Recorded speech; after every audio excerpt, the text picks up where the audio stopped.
information, go to fmcor.org. Upgrade your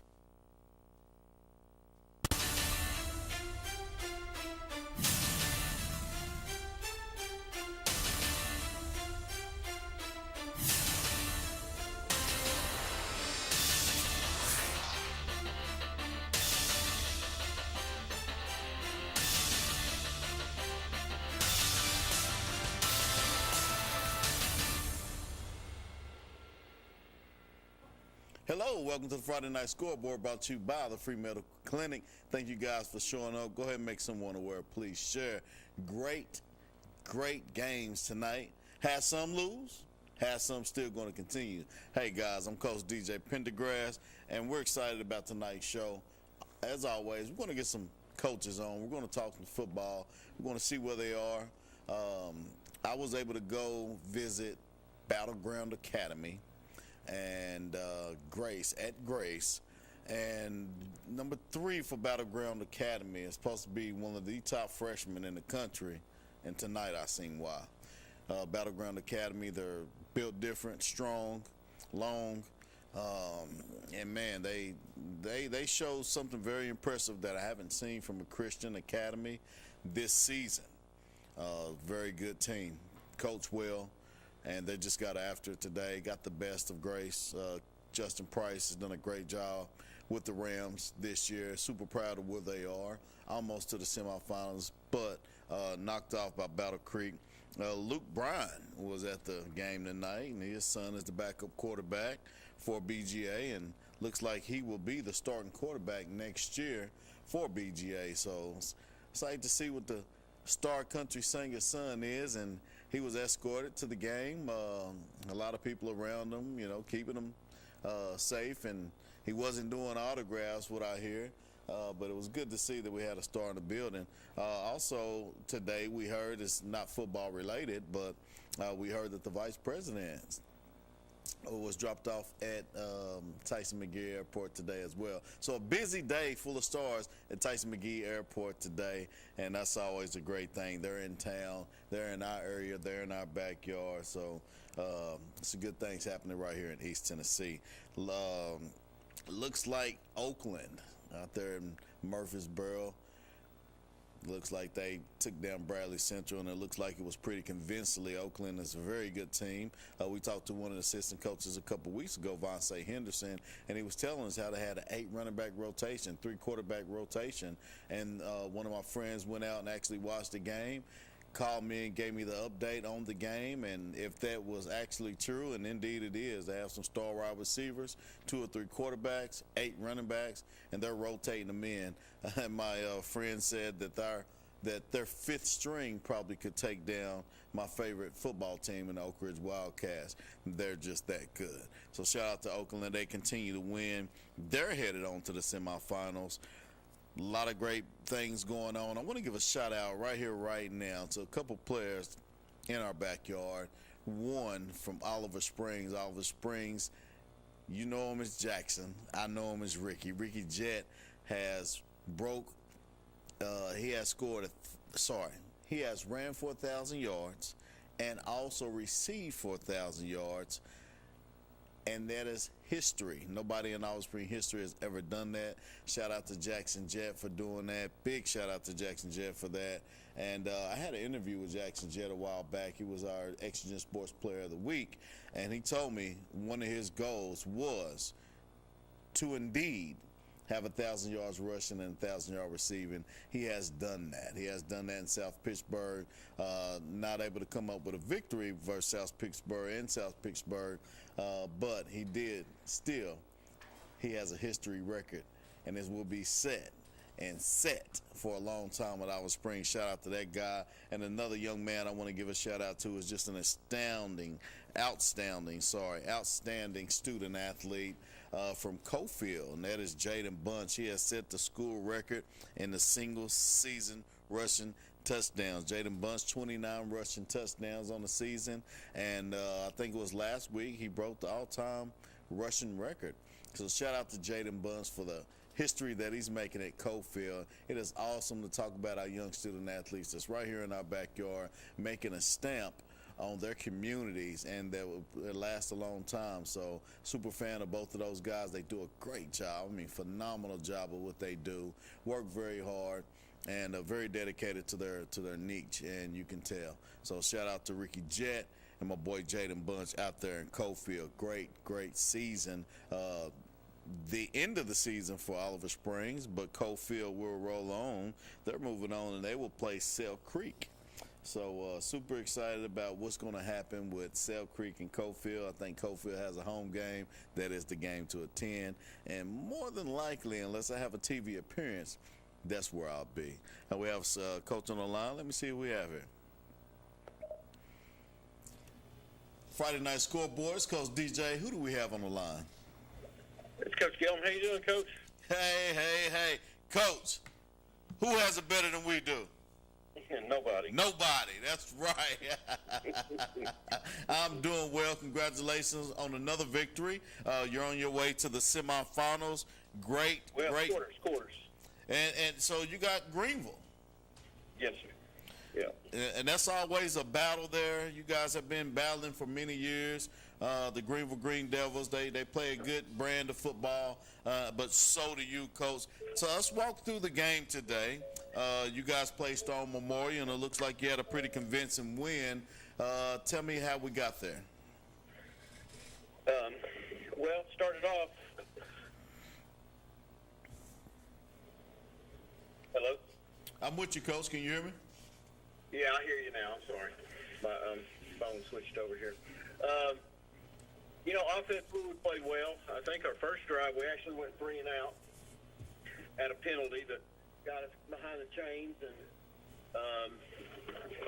our next few plays were all positives, but not maybe as explosive as we were hoping. They gave us a few different looks that we weren't expecting, and ended up having to check the ball down a few times, and defense played lights out all night. They got a good quarterback. He scrambles and makes plays, and we contained him, made a lot of big plays on our own.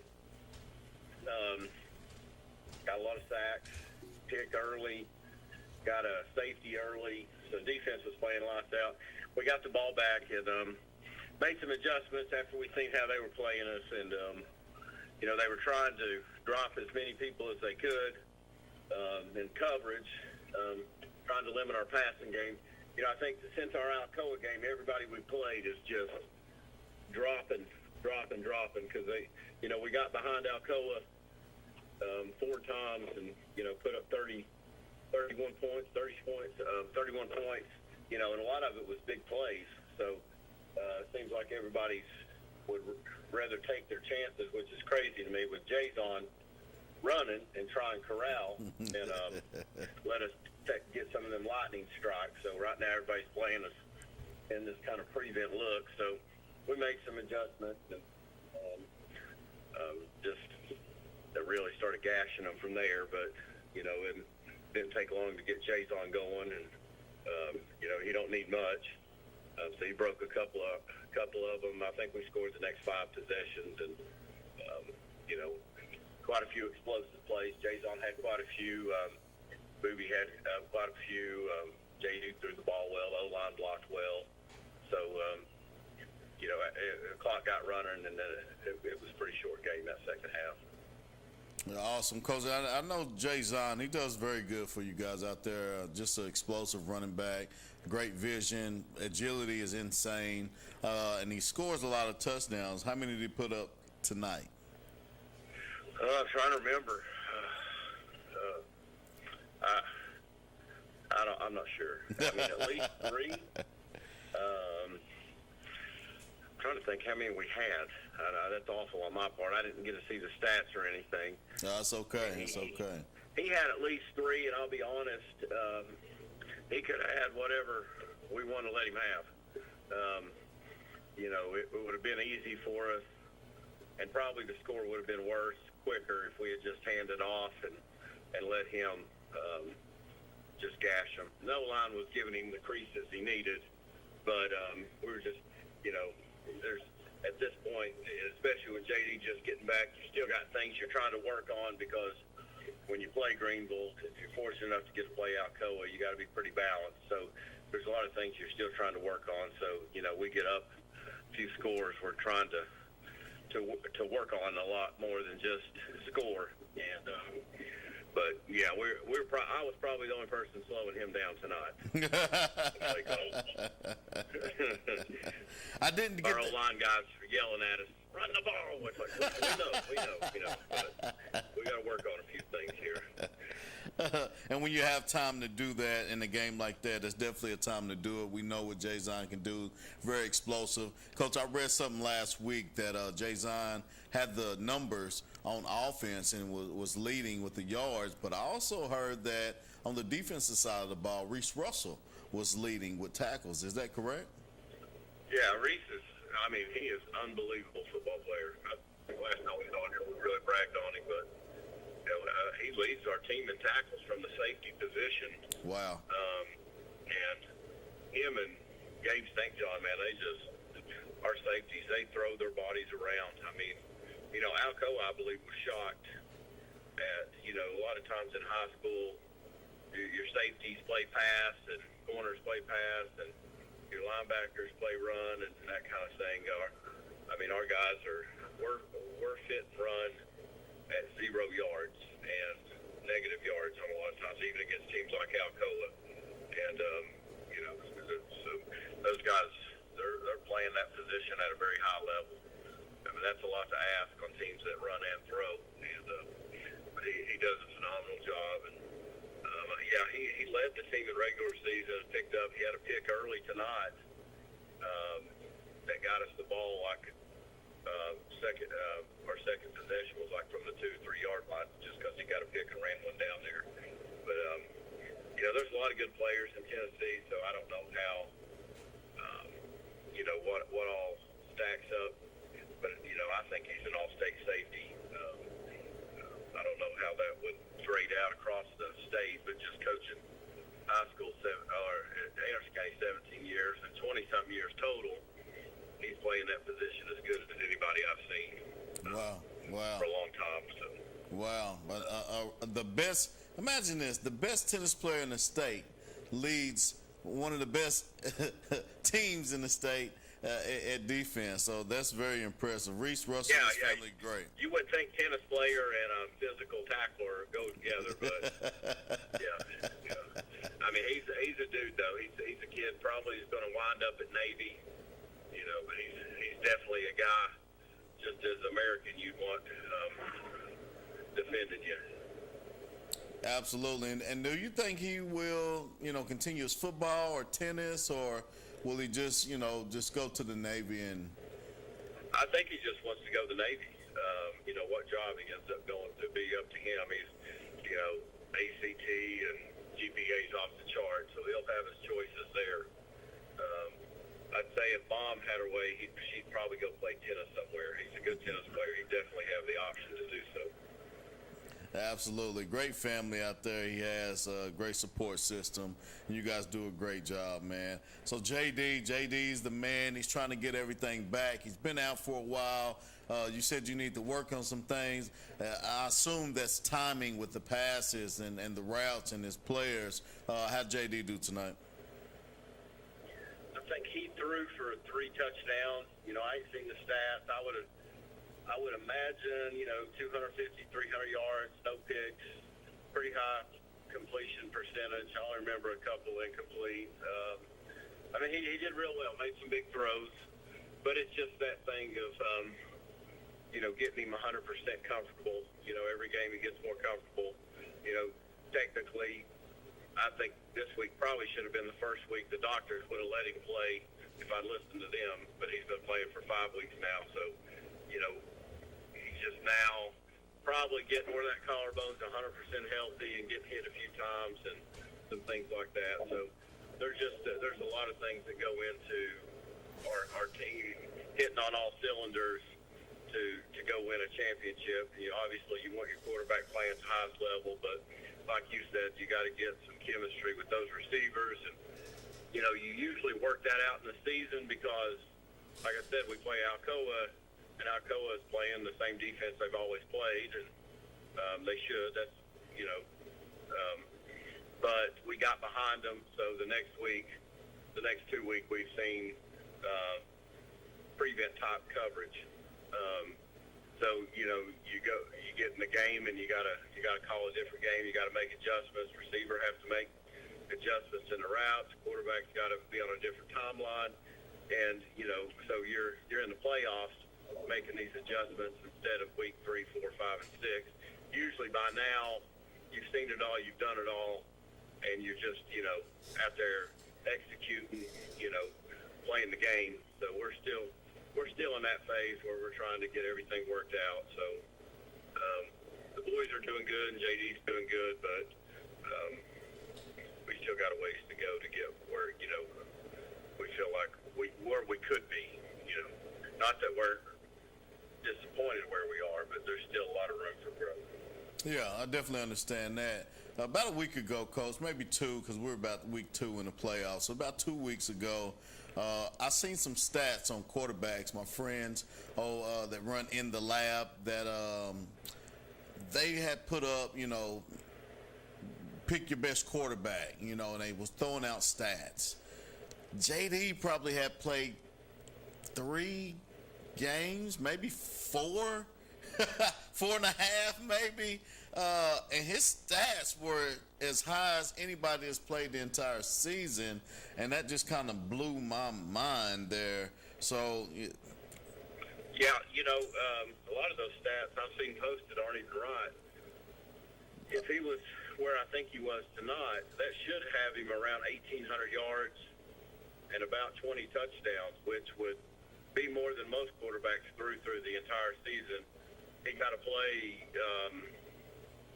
three quarters at the beginning of the season, and then I think this game, 2 playoff games, South Door game, 3 games.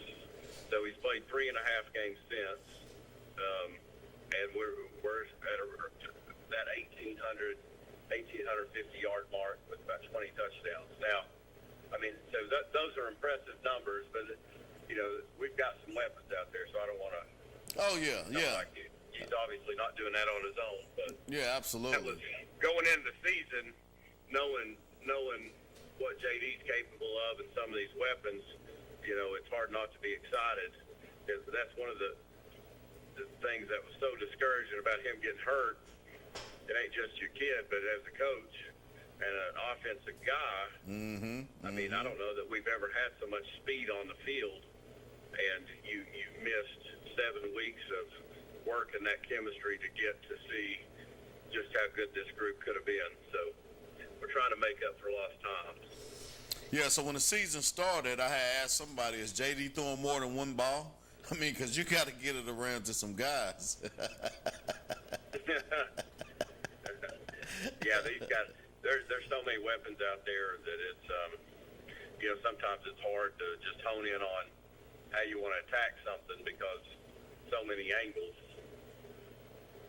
Indeed, Coach. And you talked about how you've seen prevent defenses in the past couple of weeks. They don't want to let anybody get behind them and things of that nature.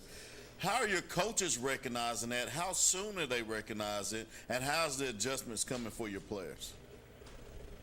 Well, tonight it just took probably the first drive. We only had 3 plays, and the film was going, and we got to look at it and make some adjustments. And it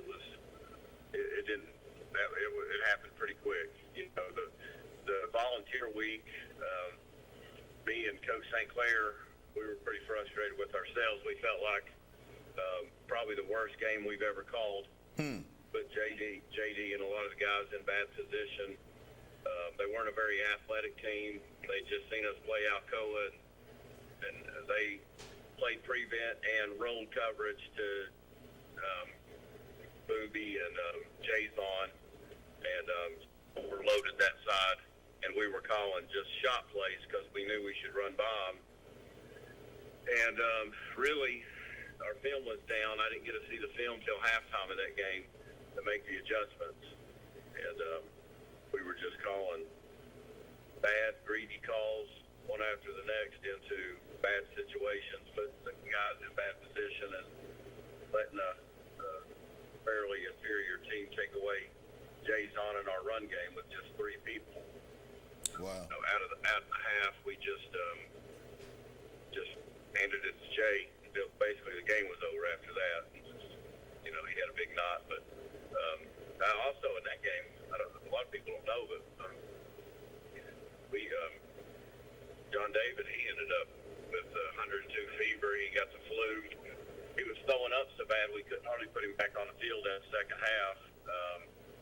So he wasn't anywhere close to himself either. So it was just a nasty night. We didn't do a very good job making those adjustments. So, you know, the good thing was we got to go look at it. And pretty disappointed in ourselves, and you know, it was a learning experience for us still at this point. So we were a lot more prepared and a little more thorough in our game plan instead of just going in and saying, "Hey, this is what we want to do." We had a lot better initial plan and then better backup plan A, B, and C if it's what happens. You know, we were just a couple of plays in before we made those adjustments this week. Yeah, certainly. And from my understanding, Coach, you're going to travel to Greenville next Friday. Is that correct? Yes, sir. It's a tough one. Tough place to play. In fact, we won at Greenville back when I was a sophomore in high school, when me and Jamie Chadwell and Adam Wilson, bunch of us went over there. I think that's probably the last time we won at Greenville. We've been a few times at AC. But that's a tough place to play. Yeah, for sure. And like I said, they have a good brand of football there. Hard-nosed football. Yeah, really. You know, that's as physical a brand of football as there is. You know, Alcoa is physical. Greenville's every bit as physical. You know, maybe even more physical. But Alcoa is a combination of physical, discipline, and speed. So it's harder to overcome them. But you know, Greenville, man, they're tough to deal with. Well coached, kids are hungry, aggressive. You know, I got nothing but respect for those guys. Us and Greenville and E-Town been beating each other up for a decade now. Yeah. It's you know, you can play a great game, and most of the time it's still going to come down to 1 or 2 plays. Somebody making a play, somebody didn't make a play, something like that. It's going to be the difference. You know, I think in 22 when we won the state, we got them pretty good, convincingly. You know, like 38-7 or something. But other than that, and they got us the same way in 2018, which was one of the better high school teams I've ever seen. Other than those 2 games, it's been almost the last play of the game every time.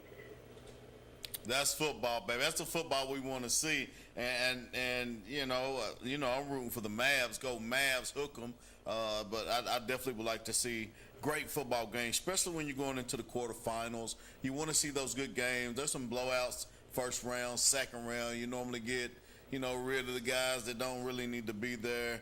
But quarterfinals, semifinals, you know, that's when the heat pumps up. So, how long is that trip for you?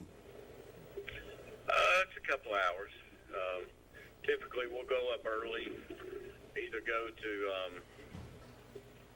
I think usually we go to Greenville. We'll talk to Carson Newman and leave early and make a day out of it. Go by there, visit, have a walk through practice, and head on up to Aubrey's or somewhere and eat, and head on over for pregame. I mean, I enjoy the away games. We try to make it an experience for the kids. You know, just to get to travel and see colleges and do some things, make some memories out of it. So I don't necessarily hate to travel. I do feel like, you know, getting to play at AC at our place is a little bit of an advantage, just the atmosphere. But so we travel well, so it'll be an exciting night. Good. And you said you stop over at Carson Newman, maybe go get something to eat. So is that an early school day for you guys? Yeah, we'll typically leave probably around lunchtime. We'll eat lunch at the school around 11, probably load up and leave by 12, get to Carson Newman, do a pretty thorough walkthrough with special teams and everything, and I haven't talked to Carson Newman this year, but that's what we've always done in the past, and we'll get on that this year. I would assume it'll be the same routine, and we'll head on up. We usually eat. I think they've got an Aubrey's in Greenville or something similar. And by the time we get out of there, it'll be time to tape up and dress and get to the pregame stuff. Yeah, for sure, Coach. Well, you know, we do a lot, but you got to keep the boys busy. A bunch of boys can turn into silliness pretty quick if you don't have every second structured. So. Yeah, I was going to ask you, how do you prevent bus lag, but it seems like you already have it planned out. Yeah, 2 hours ain't too bad, but you go a little less than an hour, get out, and you're going to be out a couple hours, get back in there for 30, 40 minutes, go eat, you'll be out walking around, and then finish the trip. And so we break it up pretty good. And GT, Gary Terry, he does a good job. He'll reach out to Carson Newman and have everything organized, and he really goes out of his way to make sure our kids get to have first-class experience. Speaking of first class, I assume you guys going on coach buses and not the yellow buses. Yeah. We even took coach buses to Powell. That was a 15-minute drive.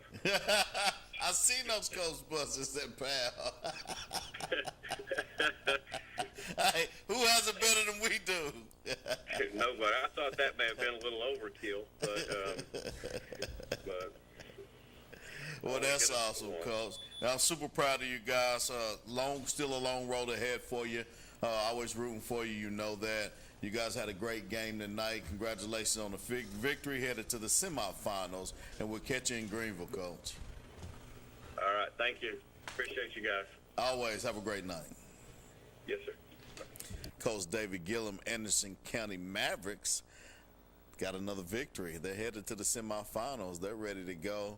They're rolling hard, and as you heard me say, who has it better than we do? The answer is nobody. When you can take a coach bus 15 minutes away from Anderson County to Powell, that says a lot about your program. Great atmosphere all year long when you go to an Anderson County game. One of the best entrances I've seen. I see a lot of mimicking going around. So I think Anderson County has set the standard. I seen a post the other day that said, nobody has a better entrance than the Pittsburgh Pirates, South Pitt. And I haven't seen it in person. And so I said I haven't seen it yet. I can't wait to see it. I was hoping to go down there today against Oliver Springs. I had a TV appearance with Mark Packer and the guys over there at Grace tonight. So I wasn't able to go. I just wanted to go just to see the entrance, to see if it was half as good as what Anderson County does. They do a great job over there. They're pyromaniacs over there. I mean, they take care of business. They got the fireworks, the fire, the smoke, the music, the big scoreboard. I mean, they have all the things. So the pageantry there is great. The band is great. Cheerleaders do a great job. Dance team and the community comes out and supports. So always great. Always great to go to Anderson County. If you want to watch some good football, you want to be in a good environment, Anderson County is the place to go to. Grace put on a display like that. I did see some fireworks at South Pittsburgh on the video today. It looked pretty awesome, seemed pretty cool. Gibbs does a great job with their interest as well. So, but I believe, in my humble opinion, that Anderson County has set a standard on what game day should be like for high school football. And they will continue that trend. So shout out to the Mavs moving forward. I thought Powell won the ball game today. It looks like they lost to Lincoln County, and they will play Sevier County next Friday. Lincoln County versus Sevier County. Sevier County still doing great things. You got the Hedrick kid catching balls and making defensive plays. He's just a phenom out there. And then obviously you have Cooper Newman, the man, the myth, the legend quarterback. Probably going to be recruited at a very high level. He does a great job. And Coach Todd Loveday and those guys over there, they handle business. Great coaches over there, just a great atmosphere. So shout out to those guys. Sevier County wins, Greenville wins, Anderson County wins, Red Bank wins, Gatlinburg-Pittman wins. They will take on Meigs County. Tyner wins, Bledsoe County wins, Eagleton wins. And if I'm trying to get the phone number to the head coach at Eagleton. If any one of you have that contact information, please send that in and call 865-483-8112. Central looks like Central just took the lead, so they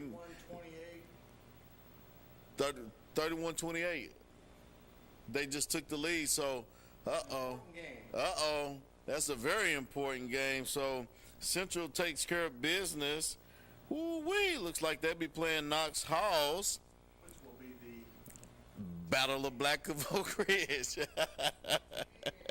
And it may be on the TV, as Brad Jones is telling me. So if Central wins, it's going to be Central Halls with the rivalry playoffs with the rivalry brand Mark Packer. So that will be a good one. And if you guys remember early on, that Battle of Black Oak Ridge game at Halls had the Black Oak Ridge trophy, and they go back and forth. Whoever wins keeps it.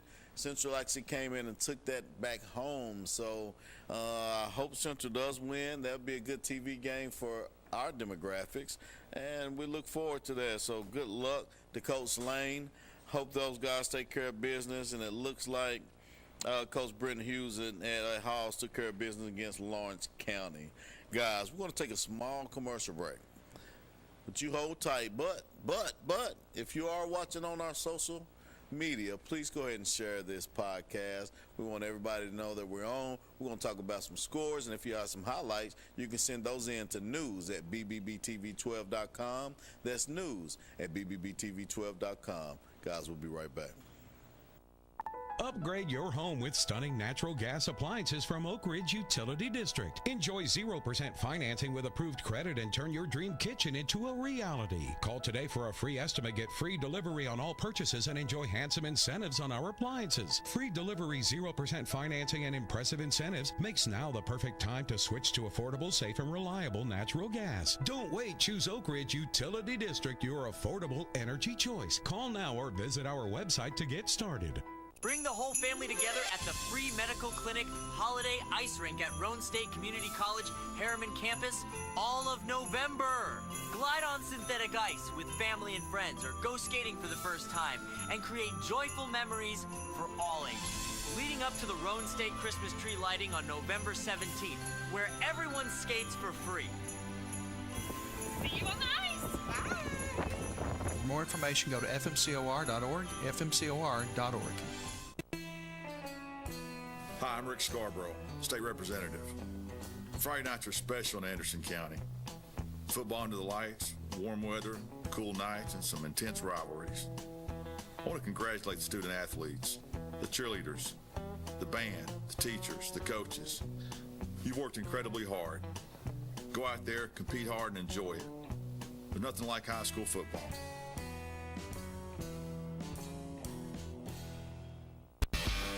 At Ferris, we want you to get the most out of your time and end each day feeling good. That's why we pioneered exclusive lawnmower suspension technology, allowing for full speed mowing, even over the roughest terrain. Grow your business by getting more done in less time with Ferris. Ferris. Work hard, feel good. Found exclusively at independent Ferris dealers. I wanted to continue my education after high school, but my family and I didn't think we could afford it. Then I found out that Roane State has the options to make college possible. Now I'm pursuing my dreams and will make my family and community proud.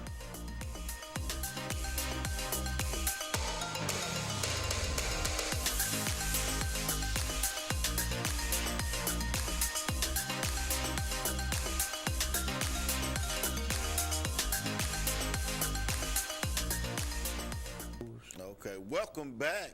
Look who we have here, the man, the myth, the legend. Everybody clap it up for Brad Jones. Got my old man glasses on. Brad Jones looking at the scores, getting us all caught up with things. Brad, it's good to see you, man. Hey, good to see you. You got an early night off? Second time I've seen you. Yeah, it is. Brad helps those guys over there at the Rivalry Thursday, Mark Peck and those guys. And I get to see him on the production truck on those Thursday and Friday games. So DJ comes and visits in the truck because that's where the food is. Yeah, exactly. I'm going to where the food is, and if it's cold, I'm going where it's warm at. Or warm. It was cool in there. It was cool when it was warm. Oh shoot! So, Brad, did you expect Grace to have a better feat than what they did tonight? I expected a little closer than what it turned out, that's for sure. So is the number 3 from BGA everything they set out that he would be? Yes, and he's a freshman. He's a freshman. They say one of the best in the country. Yes. Special. We have Benson Napier on the line. Let's get this guy on. Hey, Coach, how you doing? Doing good. How are you? I'm doing well. Congratulations on the victory and another record set by Jaden Bunch. Yeah, he got the single-season rushing touchdown record tonight, so that was good to see. Happy for him. Happy for our team with the win. Got some things we got to clean up getting into next week. Yeah, next week looks like you guys are taking on Sale Creek. Do you already have film on those guys? How do you prepare for a game like that? We'll get the film hopefully traded tonight. I started the exchange after the game, went ahead and uploaded and sent it over, and I'm sure they'll get back to us tonight or early in the morning and really start breaking it down. I've saw a little bit of them, but not really broke anything down on them yet, so we'll start doing that tomorrow and try to come up with what suits us best offensively against whatever they're going to do defensively, and come up with a defensive game plan to hopefully shut down their offense and get ready to go. 8 teams left in the state. You're not going to see a bad team now. Yeah, indeed. Those first couple rounds, sometimes you're going to see those blowouts. But like you said, the 8 teams in the state, you're definitely going to come up against some good competition. I have you winning this game. Where's this game going to be at? From my understanding, the way it works, we will have to travel to Stell Creek because we're not in the same region. So us being the higher seed doesn't matter. I think we still got to travel to Stell Creek next week. So load up, hop on a bus, pull in for Rockwood tonight, hoping that we wouldn't have to travel anywhere. But we'll load up, head out after school next Friday, and hopefully be able to go live to see another week. Yeah. That's still hard to believe that a higher seeded team has to travel. And go away. Yeah. Yeah, and that's what I think. It's just I love the new playoff format, how it rewards region champions first and second round not having to travel. But I think it's one of those that wasn't really thought about in terms of the quarterfinals that coming into play, seeing a lower seed that wasn't from your region. Beforehand, it was pretty much a lock that if you were seeing a lower seed in the quarterfinals, it was going to be your same region.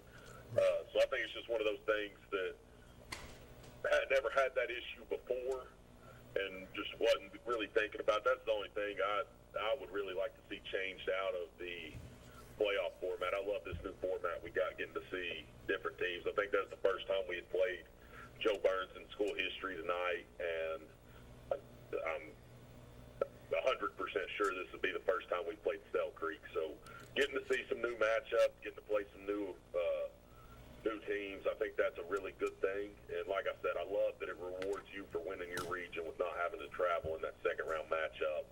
And hopefully we can get that changed going forward. Hopefully we might be the only team affected by it. I don't know, but hopefully we can get it to where if you're a region champion, you're hosting in the quarters if you see a lower seed. But the good news is you will be at home in the semifinals if we advance that far. Yes. If we advance, we're able to go get the win next week. We would be hosting. I'm saying we would too, right? Rochelle Field, so that'd be a great thing. All right. Yeah. How long is that trip for you, Coach? Looking at it, I think we're probably looking at maybe an hour and a half. Not terrible. It's a lot better than having to go up to Hampton, so I ain't going to complain too much. Yeah, for sure. But not too bad. We'll take a regular yellow school bus and ride down, hopefully take care of business so we can set up a semifinal matchup at home on Black Friday. Yeah, so, Coach, when you get into the playoffs, you pretty much had a whole season. How are practices? You guys still practice like it's week 1 or 2, or, do you kind of dumb the physicalness down and just go over techniques? You know, how's that go for you? It's a little bit of both. I mean, you're not doing as much tackling to the ground. We don't really, outside of the first week or two of practice starting there at the end of July, 1st of August, we don't practice full pads ever. We pretty much go helmets on Mondays, just kind of installing your game plan, going over stuff. That's a good day we can get in, work on some technique stuff. Tuesdays will be shells, helmet and shoulder pads. Tuesday's still your long day. Now, obviously, at this point of the year, you've shortened it down. You're not going 2 hours, 15 minutes on Tuesdays. We'll be out there maybe an hour 45, and Wednesdays is shells, and you're usually hour and a half.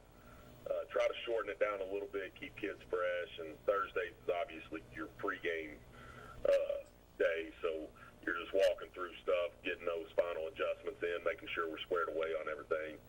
Really, outside of practice time, there's not much difference for what we do once we get to week 1 to now. This will only be, or this is only Sell Creek's 13th year playing football. So this will be the Cofield's first time playing Sell Creek. Yeah, Coach Fitzgerald is he's a fantastic football coach. Sell Creek's very fortunate to have him. He did an outstanding job. I think he won a state title or 2 when he was at Meg's. I know he played for one if they didn't win it. He's a fantastic football coach. It's good to see he's got that program off and running.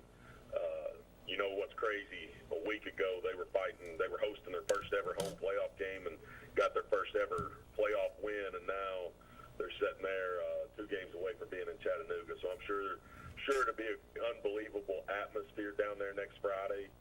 We're looking forward to it, and it's a credit to Coach Fitzgerald and that staff and those kids, the work they put in to get to this point. Well, I know Brad wishes he can go. I would love it if he was there. It's one of those, we're excited about it. Should be a really good football game from some things I've heard. I think they've had maybe a couple new players transfer in mid-season.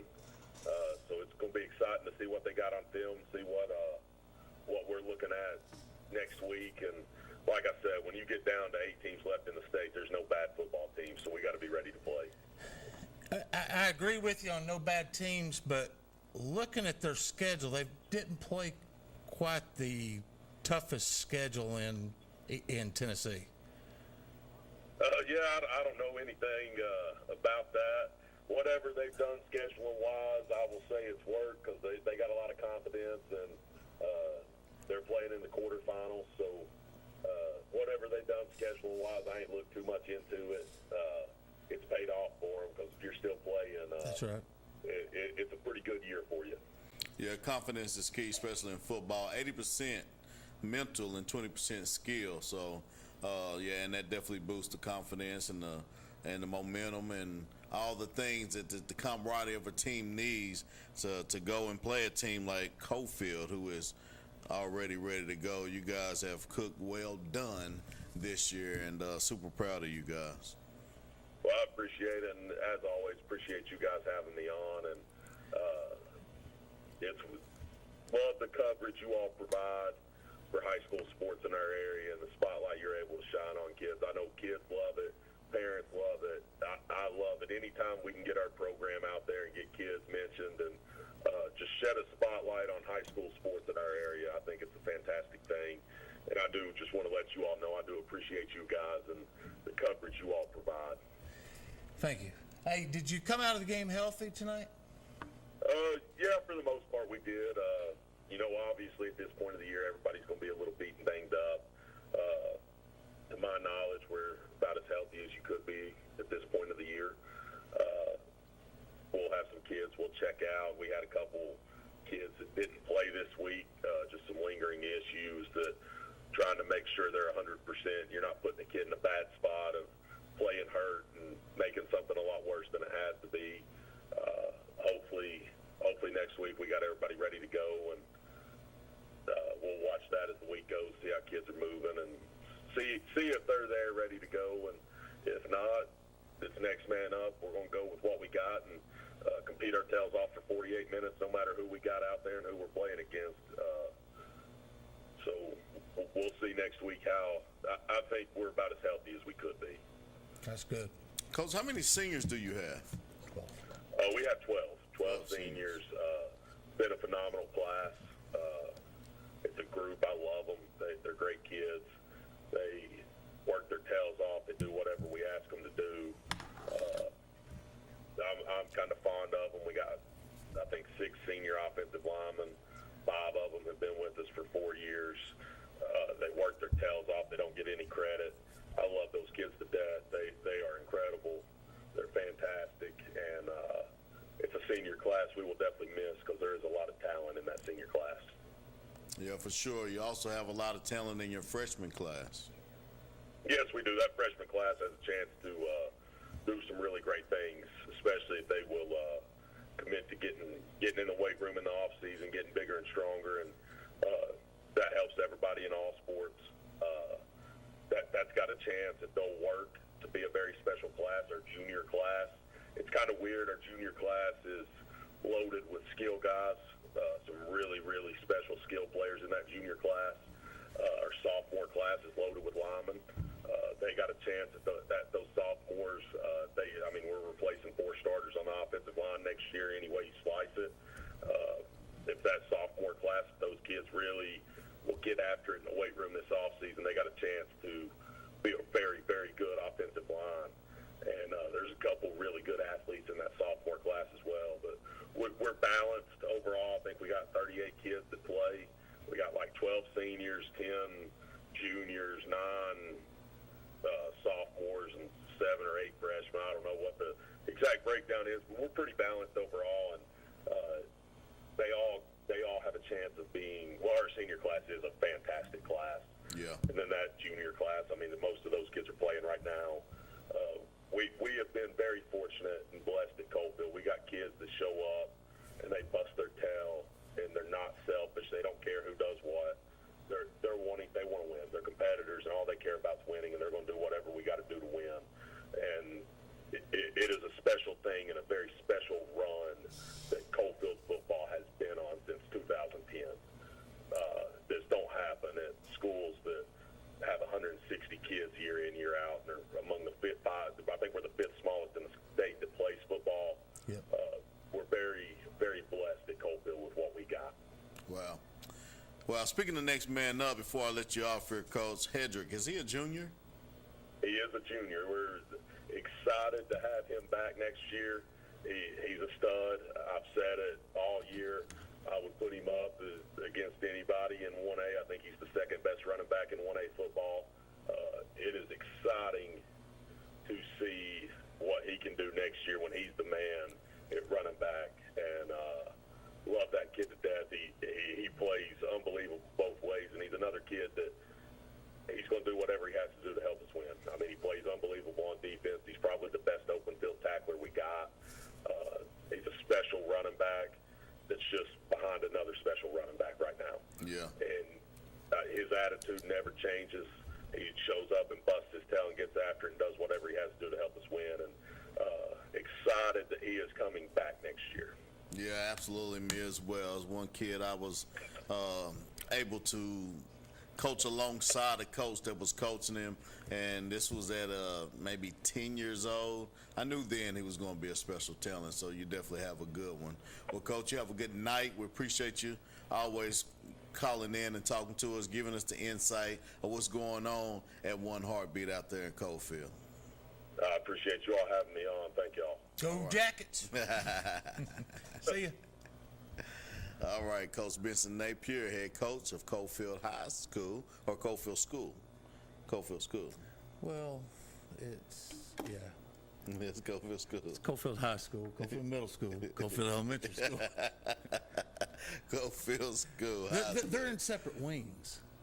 Okay, so that separates them. Yeah. That So separates them. separated. Yeah, so it's high school, middle school, but all in one. So shout out. All under one roof. All under one roof. Shout out to Coalfield, doing great things. Coach Benson Napier and those guys over there, they do the right things. They do it the right way. Got Boone Wilson getting them stronger, and I think that was a big a big advantage for Cofield as they came into this year, last year, and this year. So shout out to Boone Wilson for what you do over there for those guys.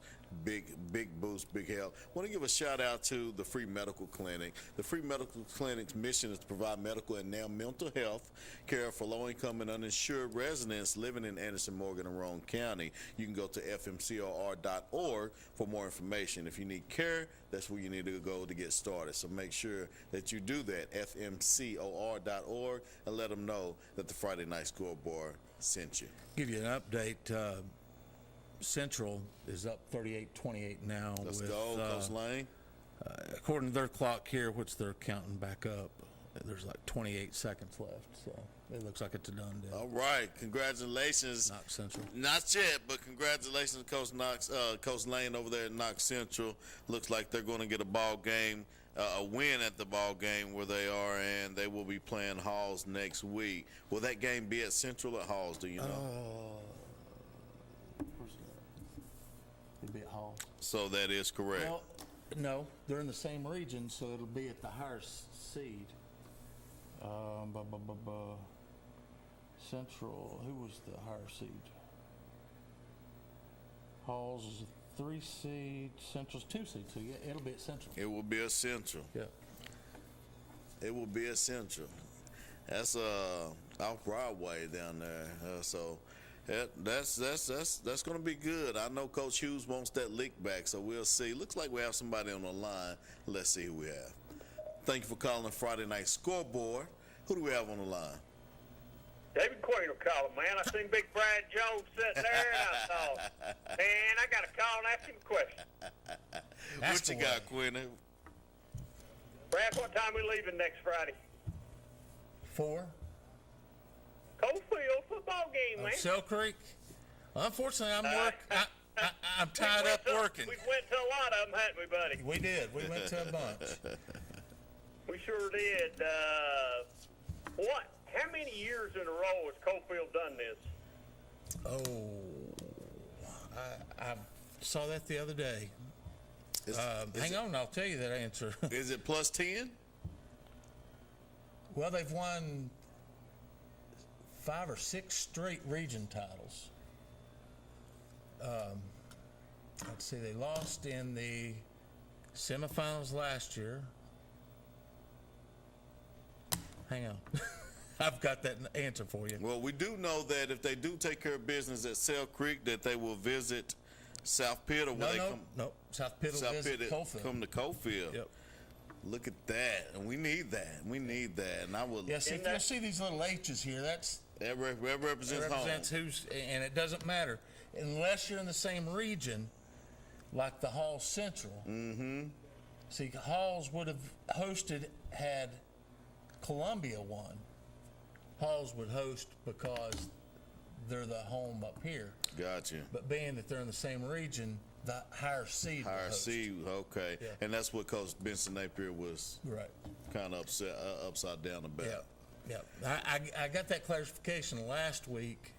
You remember after the show went off, I talked to Bradley Lambert at you texted me about 1:30 in the morning. Yeah. And they clarified that as long as it's the same region, the higher seed would host. But so, yeah, we went to a bunch of them. I've been at Cofield with Brad with South Pitt's come up there, man. That's South Pitt's like a small college almost. Yeah, I seen their fan base at Oliver Springs. I think it was a year or two ago. And last year. It was last year. Yeah, first game of the year. And man, they, like you said, small college. They travel well, and one of the fans about picked a fight with me for cheering for Oliver Springs. It was the craziest thing I've ever witnessed as a fan at a high school football game, especially from an away team. He was ready to throw some punches there, so it was pretty fun. So, Queen, I will let you know, you are very well respected and known on this show. Everybody asks about you. The question is, when's Queener coming back? Well, I had hoped to come back this year and just had some health problems, and I've not been, and it just prevented me from coming back. And it's been pretty tough. That's why I've really not called in any. It's just really tough, but I couldn't pass it up tonight knowing that my buddy Brad Jones is sitting there and knowing of all the games that me and him traveled to, over the last, I don't know how many years we've been to games, whether we were doing live high school football games or just going to watch Coalfield. He got me in love with Coalfield football a few years ago, and I patiently waited every Friday night for the Coalfield score because I truly love Coalfield football and that community down there, man. There's no better place, you know, as far as I'm concerned, there's no better place to go watch a football game than to go to Coalfield and watch a football game on Friday night. It's one of the best places in the world to go watch a football game. Tell him about your greenback experience. Oh, the greenback. I thought we was going to get killed at greenback. Me and Brad, we was at greenback, and everybody knows how they back up against the fence, and you hear a little bit of everything as far as language goes. And you know, they were on me and Brad. They were on us, and I finally just turned around and told them, "Hey, guys, look at this coat I got on. This is BBB TV Channel 12. We're with the TV station. We're not with Coalfield." Because they were wearing me and Brad out over there on that sideline, and that's another tough place. But I've seen Coalfield go down there and win too at Greenback, and I've also seen Coalfield lose some close ones down there too. So, but I'm a Coalfield fan through and through. I don't care who they're playing. I'm a Coalfield man, and I wish them all the luck next Friday night, and hope we get that home game. And then if we play South Pitt, I hope they lay it on South Pitt. They'll have to play an excellent ball game because it'll be two teams that are well coached. And but Coalfield's got it home; they got a chance. Right. Well, they take down Sell Creek. You know, I definitely have the calendar penciled in to visit Coalfield, and like you said, I've known Coalfield for a long time. I've always had to play against them. Never liked Coalfield because it was always a battle. Never knew what we was going to go through. But over the years, they've showed it's been consistent. It wasn't luck. It wasn't just a draw out of the hat. Like, they are really good. They really hone in on their niche, and they play very hard, coach very well, and got a lot of respect for those guys out there. I coached a lot of kids from Oliver Springs, so, you know, my up was for let's go for the Bobcats, let's go. But Coalfield has shown that they are a real program that is really hard to deal with. Well, I like what goes on in Oliver Springs a little bit too, but still yet my favorite team down that way in the small football is Coalfield. So I love me some Coalfield football, and I'd give anything if I was going to that game Friday night, or if I was able to go to the game. If they do play South Pitt, I'd go no matter what I thought was going to happen. Yeah. It's just a great environment, and just a good place to go see a high school football game. There's no better football than 1A football as far as I'm concerned.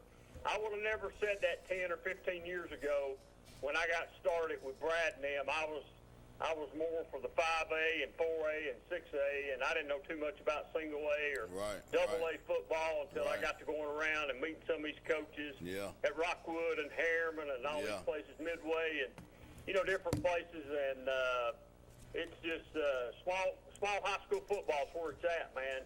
That's where you see it. That's where you see it right there. And I wish Coalfield all the best of luck in the world. Yeah, absolutely. Speaking of, I was just going to say, I was looking here. They didn't win the region in 22, but they won in 19, 20, 21, 23, and 24, the regions. And then they've played in the semifinals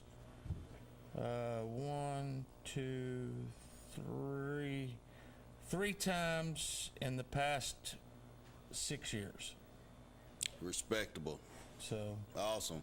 Hey, Quinn, what do you think about I know they had an off year this year. That was Harriman. What do you think about the hire with Coach Graham, and what do you think the future is for the Harriman Blue Devils? Well, I think anytime you hire a new football coach, and I know you got to give them some time to get their system in, and I think if they'll give him time down there, he gets the system in, and if the player, first of all, it's getting the kids to do what you want them to do and to buy into the system, I think, more than anything nowadays. Mm-hmm.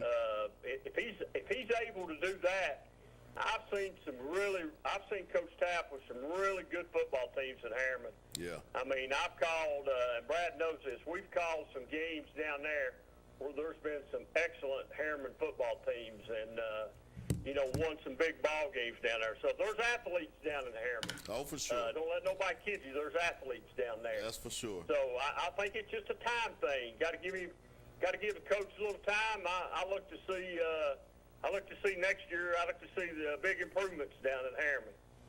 Indeed. Well, Quentin, thanks for calling in. Looks like we have another caller on the line. All right, hey, y'all have a good one, and I've enjoyed all your show. You on next week, Brad? I don't know.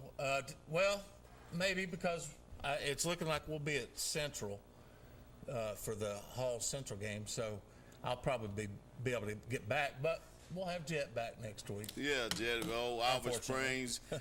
Derek Jet will be back in this thing next week. Jet will be back. He's been down and got a little taste of South Pitt tonight. He'll be back next week. Hey, I'll talk to y'all later. See you, boys. Thanks Thank you so much.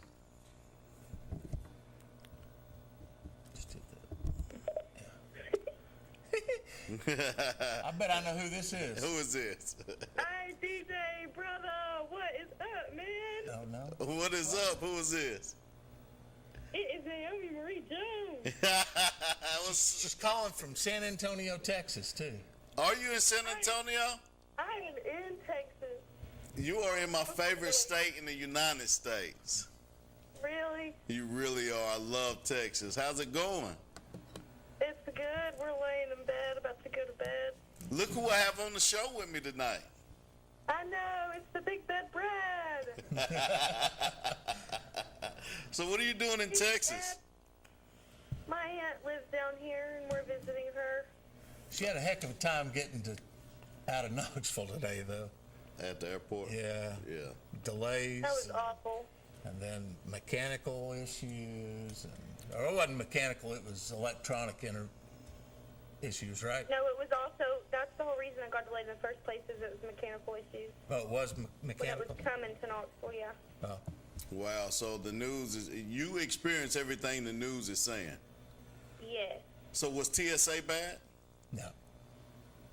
No. No, not at all. Oh, good. They went straight through. I mean, but they sat there for, what, 5-6 hours today at the airport?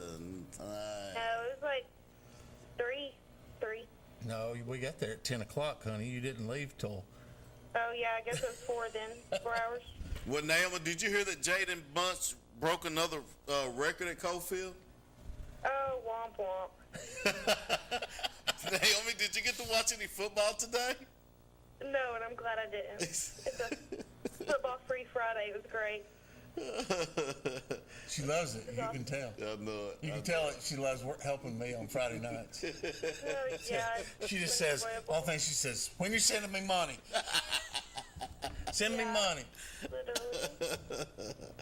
Oh, shit. Okay, well, I'll talk to y'all later. I'm about to go to bed. All right, honey.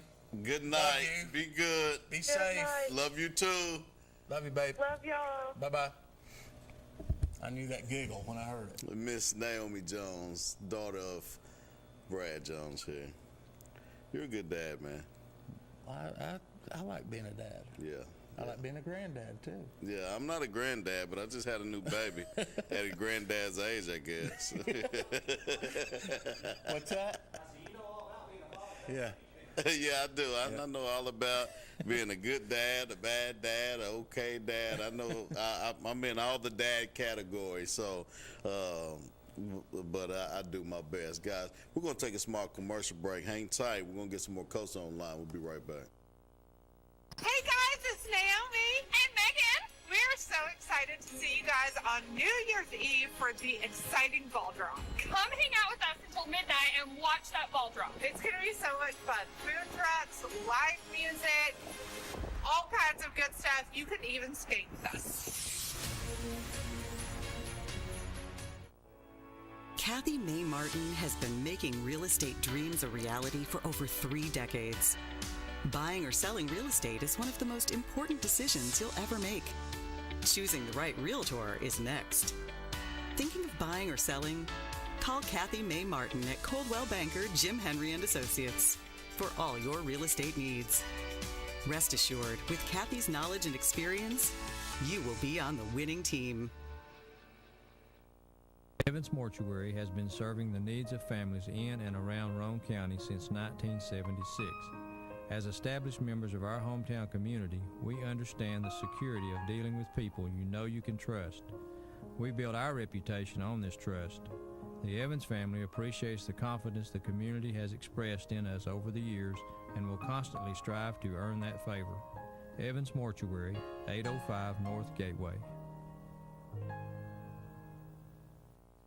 Hey, East Tennessee, ready to save big? It's all at Hammer's Dry Goods. For over 70 years, we've been your hometown store for famous brand men's and ladies' clothing at rock-bottom prices. Need rugged workwear? Sharp casual looks? Ladies' game day gear? We've got it all, and it's priced to move. And when you shop Hammer's, you keep your money local, supporting our schools, our students, and our community. Hammer's Dry Goods. Tradition, value, hometown pride, and savings you can feel. Get to Hammer's today. Cooler weather brings autumn-colored leaves and football time in Tennessee. Warm up with natural gas heat or enjoy the year-round comfort of natural gas water heaters, ranges, and clothes dryers. More affordable and reliable, natural gas keeps your home cozy while increasing its value. Whether you're a new home builder or a homeowner wanting an upgrade, consider all the benefits natural gas offers. Call us today or visit us online to learn more. Oak Ridge Utility District, your hometown natural gas provider. Welcome back to the Friday Night Scoreboard, brought to you by the Free Medical Clinic. Last year, the Free Medical Clinic provided over 15,000 patient appointments and diagnostics worth over $9 million in value of medical care for our communities, Anderson, Morgan, and Roane County.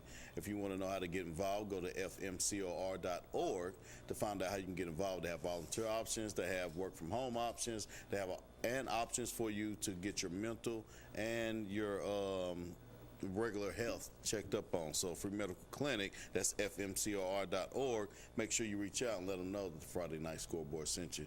Brad, what did you see significant tonight? Well, I saw that BGA should have changed their G to a T. Yeah. Yeah. Big time. They are the real deal. They are, man. Them and Boyd Buchanan next week should be a pretty good game. And where's that game going to be? That's going to be at Boyd, though. So BGA is going to have to travel to Boyd and take on, the juggernaut of Christian schools. Well, Gary Rankin.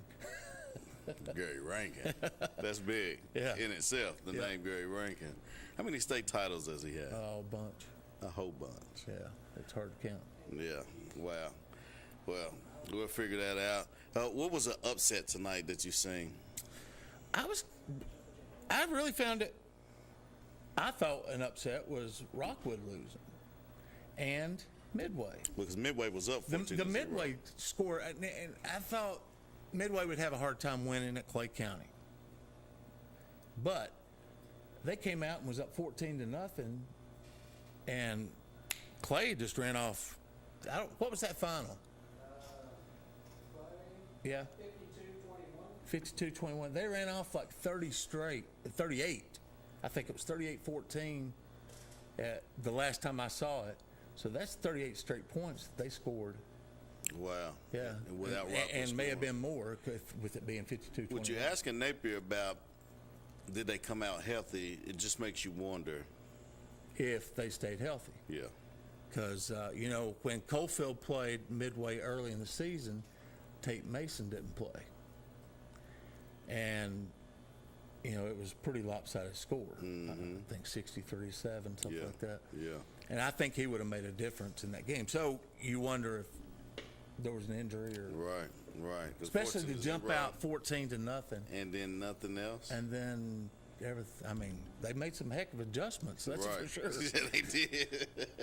Big time adjustments. That's what they do as coaches. Let's see what we have on the line. Friday Night Scoreboards, Coach DJ and Brad Jones. Who do we have on the line?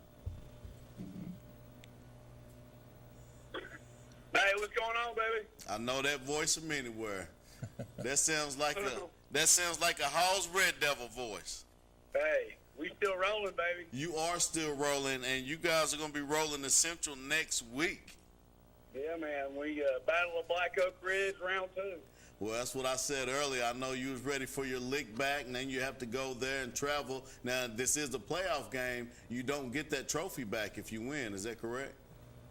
Yeah, I think that's right. it was like 5 or 6 years ago. We beat them in the regular season, and then we played them in the second round, and they beat us, and we got to keep the trophy for some reason. I don't know all the rules. I just know that we're playing Central again, and we're just happy to keep to be playing. Yeah, absolutely. Well, one thing about it is you have film on them. You know their background, their pedigree. How do you prepare to go into this ball game? Well, I just think that when you know each other as well as we both know each other, I don't think you overthink it. I think you just, try to put your kids in the best situation to go succeed, and understand that no matter what you do, the kids got to go make plays. And so, we're just going to try to continue to build confidence in our kids, and just see what happens. Yeah, indeed. So Brad had asked Coach Benson Napier, head coach over there at Cofield, did you come out healthy? And that was a question I thought was intriguing, and I want to give that question right back to you. Say that. What was the question? Did you come out healthy? Your players come out healthy in this game?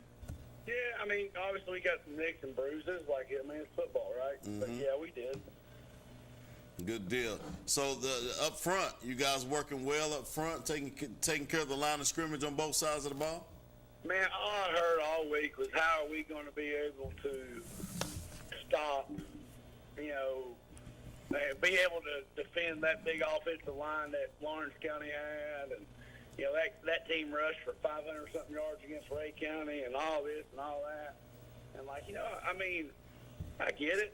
Right, you gotta build it up, I guess. But the truth of the matter is my kids are tough, man. I'm gonna ride or die with my boys, and we're just gonna find a way. That's and that's what we did tonight, and held that team to 14 points.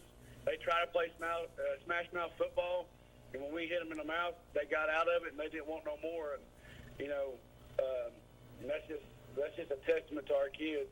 They may not look the biggest, but we're gonna hit you. And when we do hit you, you better get ready because we're going to hit you again. I love your coaching style, Coach. I love your enthusiasm. You hype me up. I feel like I have another year of eligibility every time I talk to you, and I just want to come play with you. Well, I think your son does. Yeah, to be honest, I heard the same thing. Now, that's the honest truth. I did hear that. hey, Halls ain't moved as far as I know. We ain't hard to find. Yeah, absolutely. Great community out there in Halls. And the best thing about it is there's a Mr. Gaddy's there. Yes. Hey, we need to you go laugh, visit. man. I just got done eating a piece of Gaddy's pizza. Did you? They need to take care of those boys out there, man. We still wish we had it here in Oak Ridge. I swear I wish we had a Gaddy's out here. We got to go to Halls to do that. So, yeah, that'll be a special trip. It gives you a reason to roll up. I love it, man, Coach. I'm excited. You got a D1 talent out there that's getting highly recruited at the next level. How's he faring against the competition? Man, I mean, I just saw it in his eyes when I walked up to our offense coordinator. I said, hey, three's ready. Give him the ball early. And he said, yes, sir. And, he had our first touchdown of the game. And, and I'm not trying to be ugly when I say this, but they made the mistake of, trying to play one-on-one coverage with a kid that runs a 4.4, and the kid across from him, he didn't want none. And, I just don't think that, I think their game plan bit them in the butt, for lack of better words.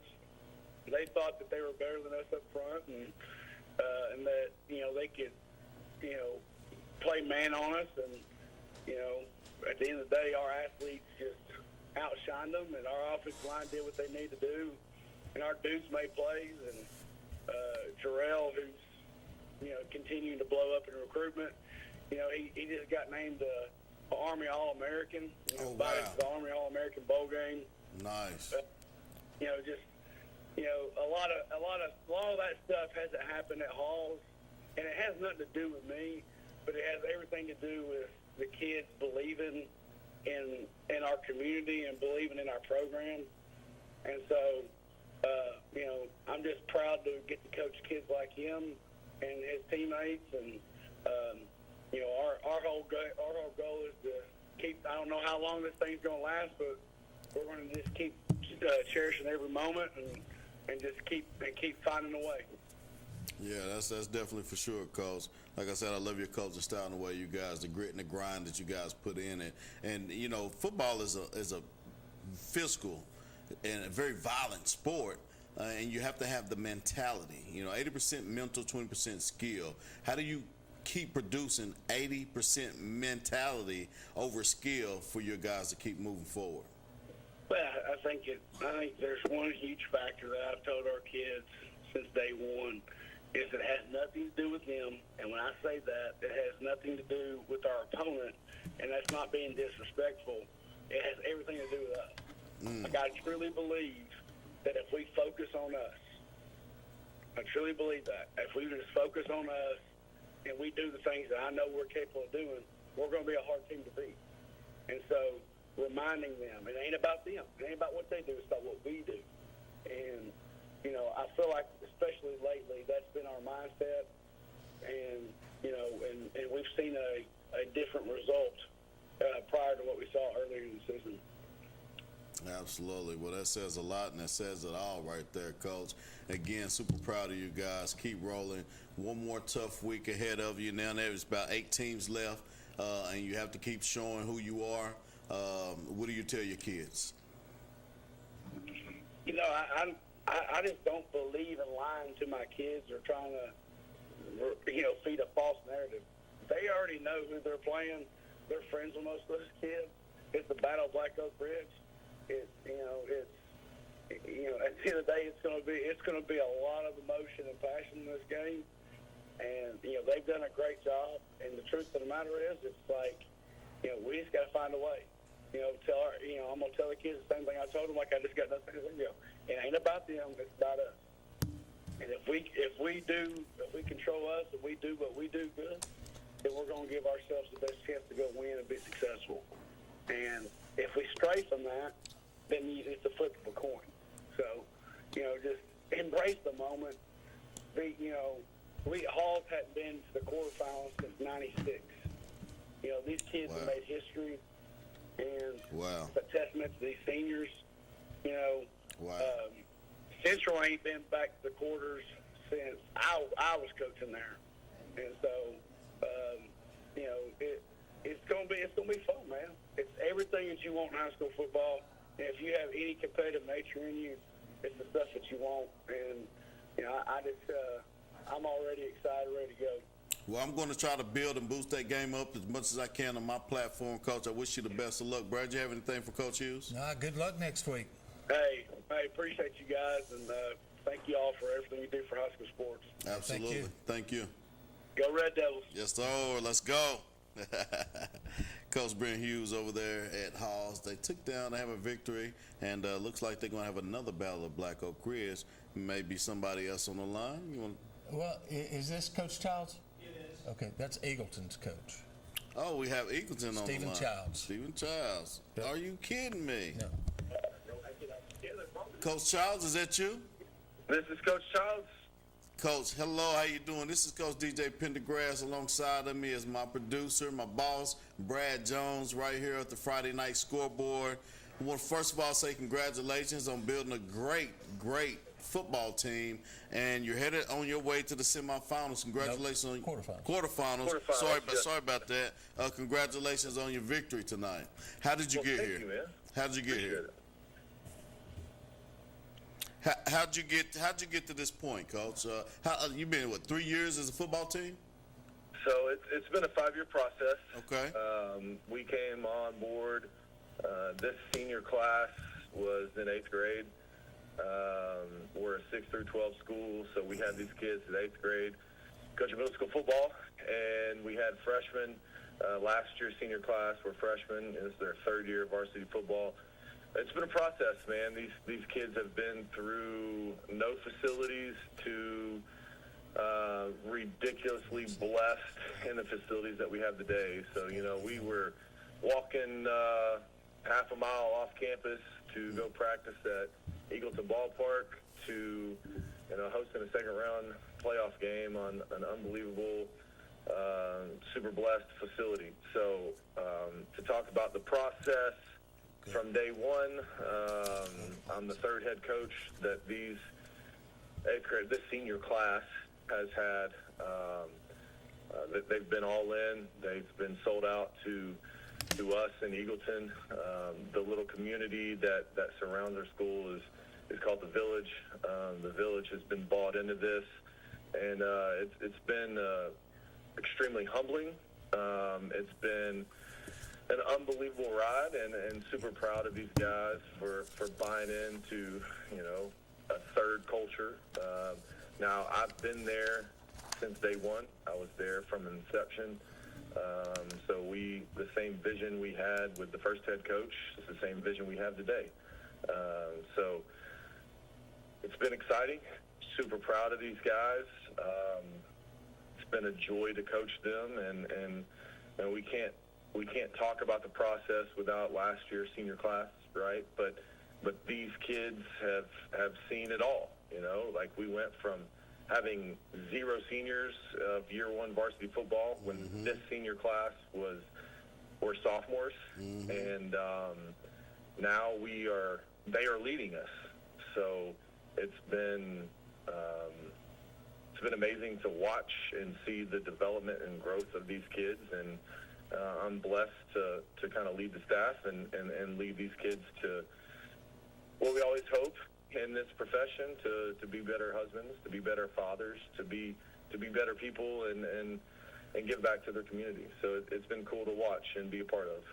Yeah, definitely. And we kind of followed you guys over the past few weeks, noticing where you are, where you came from.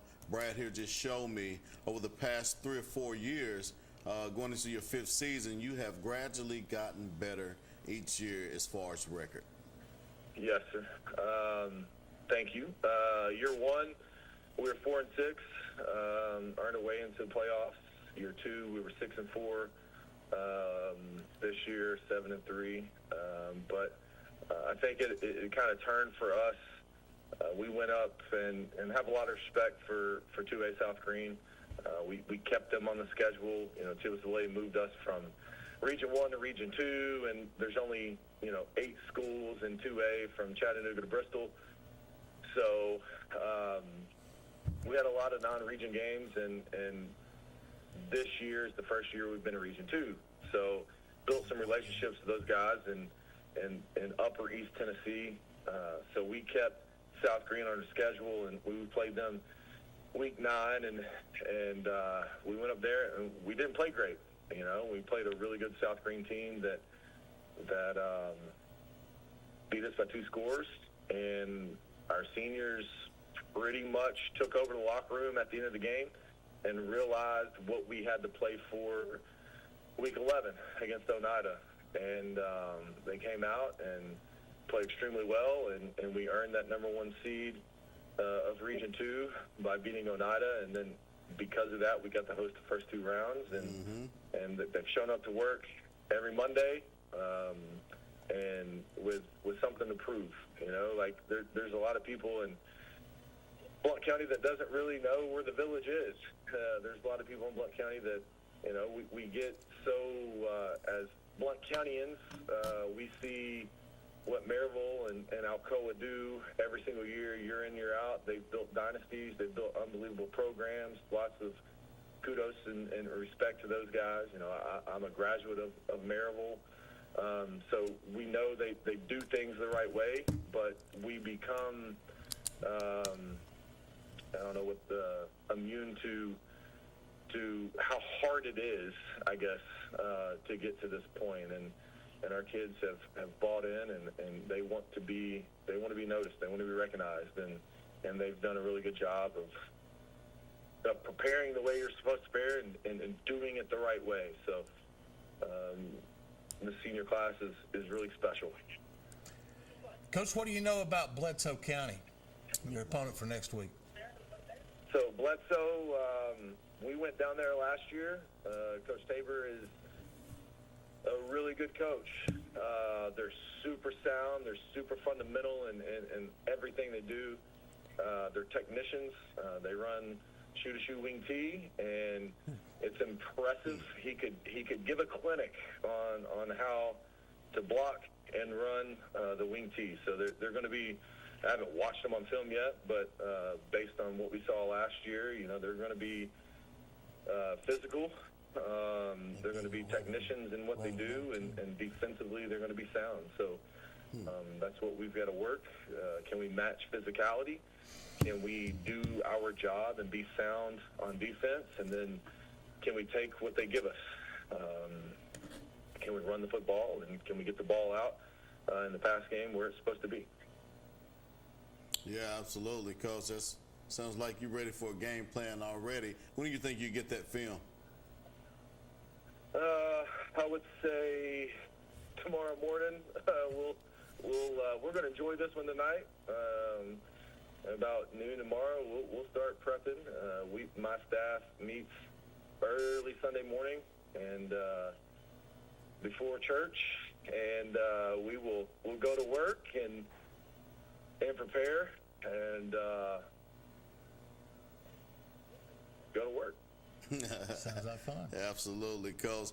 So why have you on the line since this is the first time you've called in here to the Friday Night Scoreboard, which we do every Friday during the football season? I'm a big fan of the linemen, and they don't get the write-ups, they don't get the recognition or the acknowledgement that I believe they deserve. Shout out some of those names of those guys that's working in the trenches for you, making it happen. Jonathan Joyle, he's our starting right tackle, plays both sides of the ball. He's a 3-tech for us on defense, plays both sides of the ball. Heart of a Lion, kind of the vocal leader up front for us.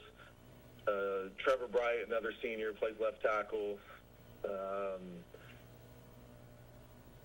Obviously, defensively, we had a much better night than we did offensively in terms of stopping the run versus successfully running the football tonight.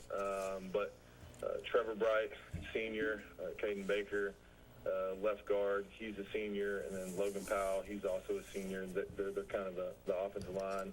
Our center is a sophomore, great kid. We call him a little bulldog. He's a big-time wrestler. So those guys up front, offensively, we didn't rush for much tonight. I don't know the stats, but we didn't rush the ball very well tonight, but protected well enough to put some points on the board and got the job done. And like you said, they never get the recognition they need. And if you don't rush for 300 yards, you're probably not going to talk about the offensive line. But tonight they were gritty and they got the job done for us. So super proud of those dudes, and they'll hear it. They'll hear it on Monday and help them understand the challenge we have next week. So it's not a pretty glamorous job that they have, but it is what it is, and they're going to be ready for the next challenge. That's definitely for sure, Coach. So I appreciate you, first of all, throwing out those names again. I really think that they deserve more flowers than they get. That's the quarterbacks, the running backs, the wide receivers, those guys, the skilled guys to get the write-ups and the talk-abouts. But we definitely want to give a shout-out to the linemen, so make sure you let them know that we care about them and we see what they're doing. So that's very important. No doubt. No doubt. Coach, I appreciate you calling in. Hopefully we'll be talking to you around this time next week. That'd be awesome. I appreciate it, guys. All Thanks right. a lot. Thank Good you. luck. Thanks.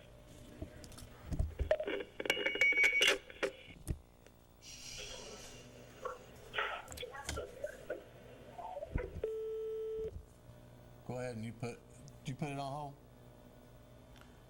I hit the wrong button. You got it on hold? I hit the wrong button there. Who is it? Who do we have on the line? Hello? Hello? Hey. Hey there. Who do we have on the line? Is this Coach Childs? No. Coach Stone, South Pittsburgh. Coach Stone.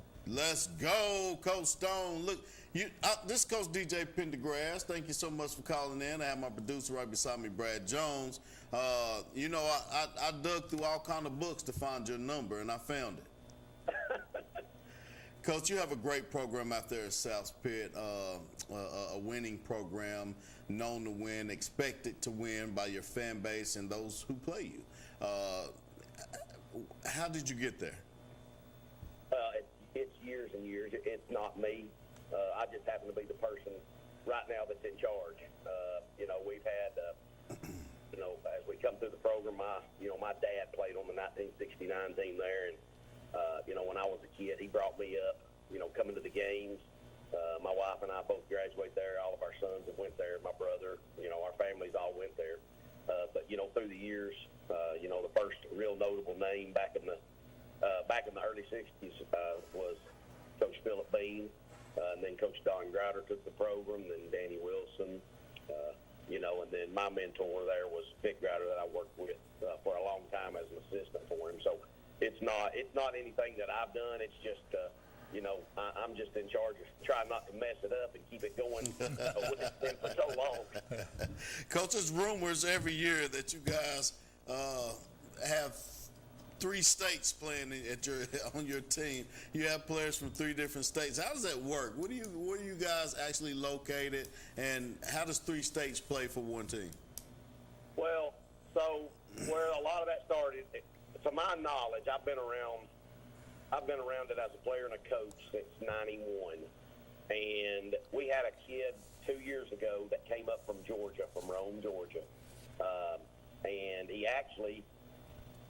We got lucky that he came to our place. The kid tried to go to some private schools in Chattanooga, and 2 different private school coaches in Chattanooga told him that they needed to check with us. You know, that's the only kid from Georgia that we've ever had. But I guess everybody in the state now thinks we've got all these Georgia kids. We were fortunate. He come up. Some things happened in the state of Georgia, and he tried to get in the private school, a couple private schools there actually.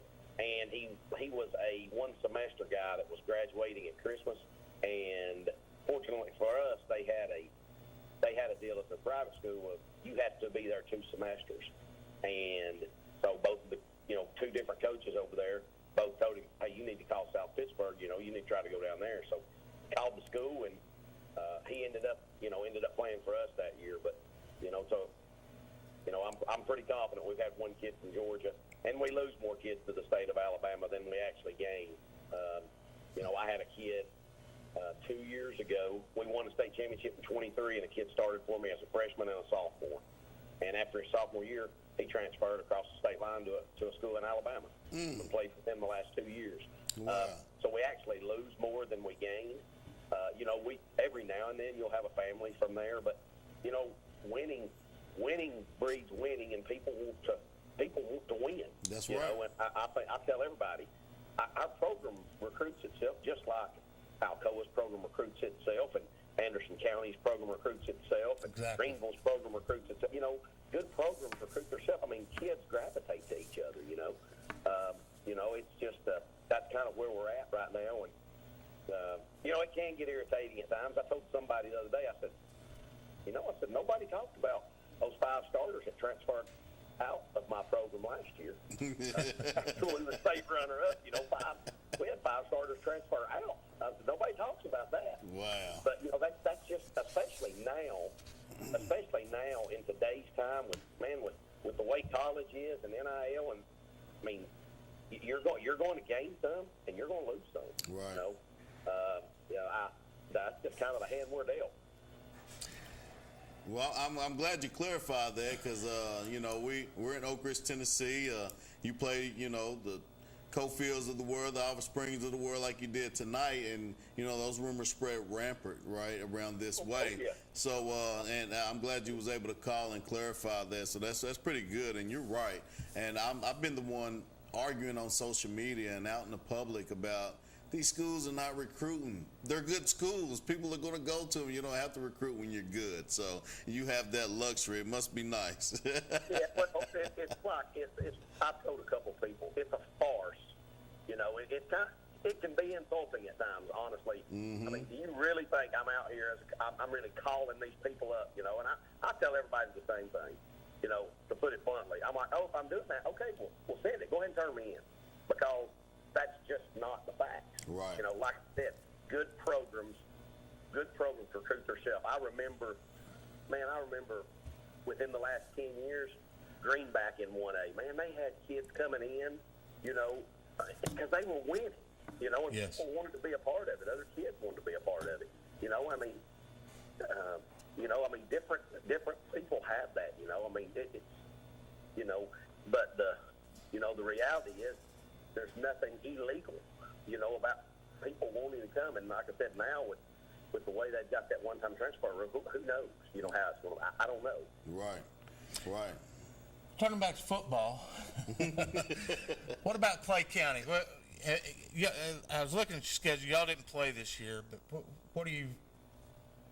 have you looked at them any so far? Or I've seen them a little bit. They're a really well coached team. Coach Bruce Lamb does a really good job with them. They've got an electric quarterback and a really good running back. You know, the running back played tight end last year. Their quarterback was a receiver for his brother. The last 3 years, his brother was Mr. Football finalist last year. They moved those guys to quarterback and running back this year, and they changed their identity a little bit, but they just kept rolling. They're much like us. They lost the first game of the year. They got shut out the first game of the year, and they hadn't lost since. You know, we're kind of, both of us are in the same boat, but I know next Friday, you know, a really well-coached team is going to come here, and, you know, they're going to play, you know, they're going to play their style. We're going to play our style, and we'll have to be ready to play. I mean, every year we played them. We were up there last year, and we scored real quick to make it 7-0. We got a break on special teams. We kicked off to them, and they fumbled. We picked it up, got a scoop and score on the kickoff. We went up 14 real quick, you know, and that really changed the game.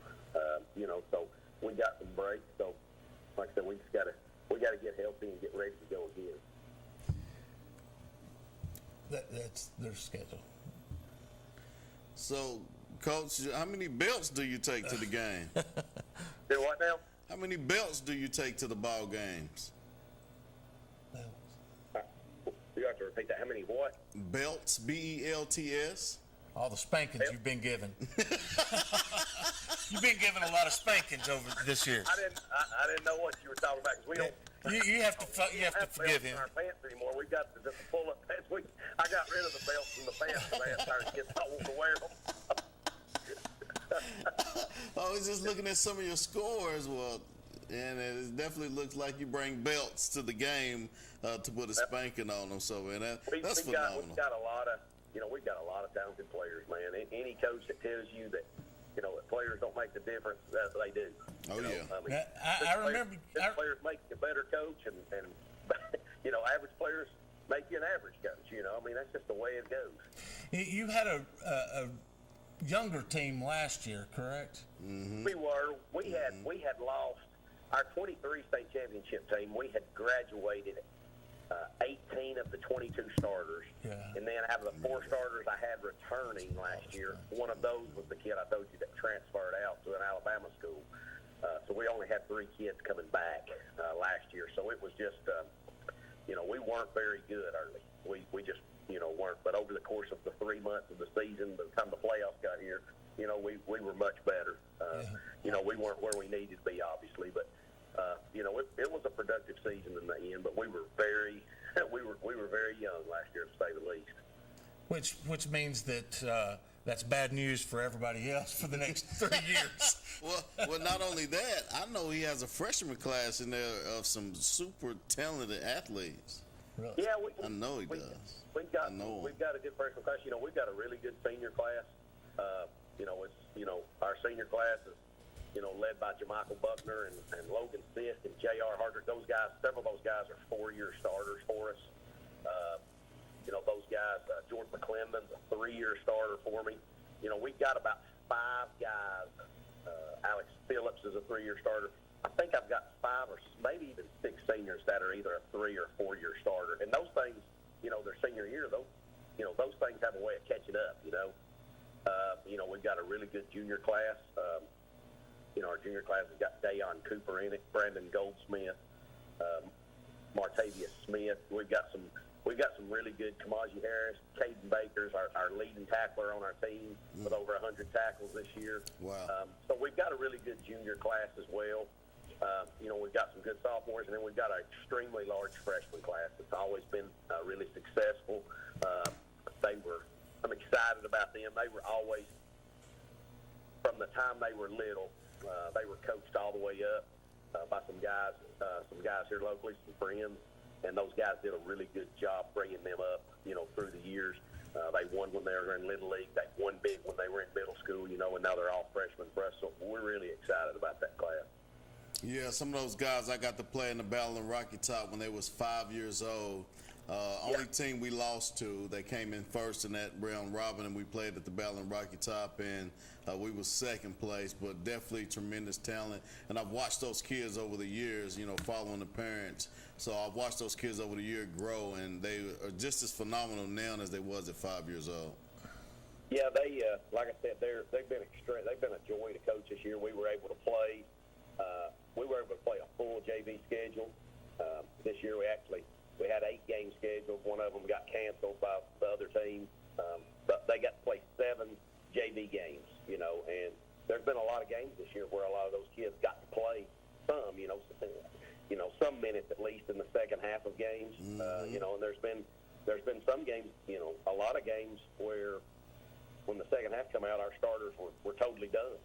Against some of the teams last week, and we've had 3 or 4 games like that this year where the starters were done and those kids got to play a half, which it was a running clock a lot of times, but they still got, they've gotten a lot of reps this year, so that's only going to help them because there's several in that class that will need to step up and play as sophomores, next year. So, like I said, we're really excited about that class. So you got a trip to Clay County, that's correct? No, I think they're at South Pitt. Clay County goes to South Pitt. Yeah, we went to them last year. Last year was our turn to travel the third round. This year, it's their turn to travel. So yeah, we'll get them at home. Well, I have one more question before we get off here. Before we close our show, how much money do you spend on the pyros? Those are donated. You talking about the fireworks? Indeed. The fireworks are donated by a place called Pyro City here in Kimball. The guy, the manager of that place, his daughter is a 9th grader at our school, plays softball, and he donates all of the fireworks for the games. We have a lot of people talk about our little pirate ship. We have fog machines and flamethrowers and stuff, and that was actually all bought by an alumni back in 2015.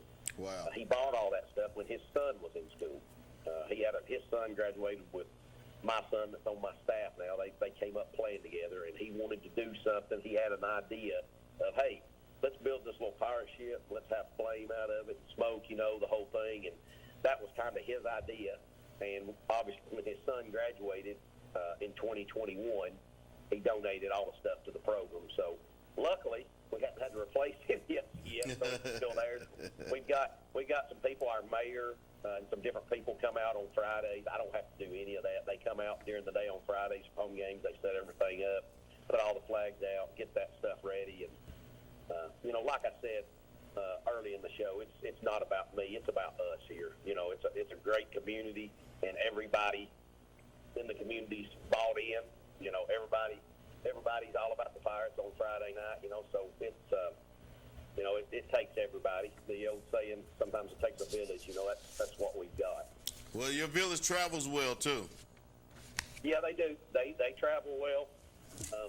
They travel well, but they're going to get one more home game next Friday night, depending on what happens with the, any other game, but they're going to get one more home game, and that'll be big for our seniors. And like I said, we just got to go get ready this week and prepare for a good football team, a well-coached football team, and and play well next Friday.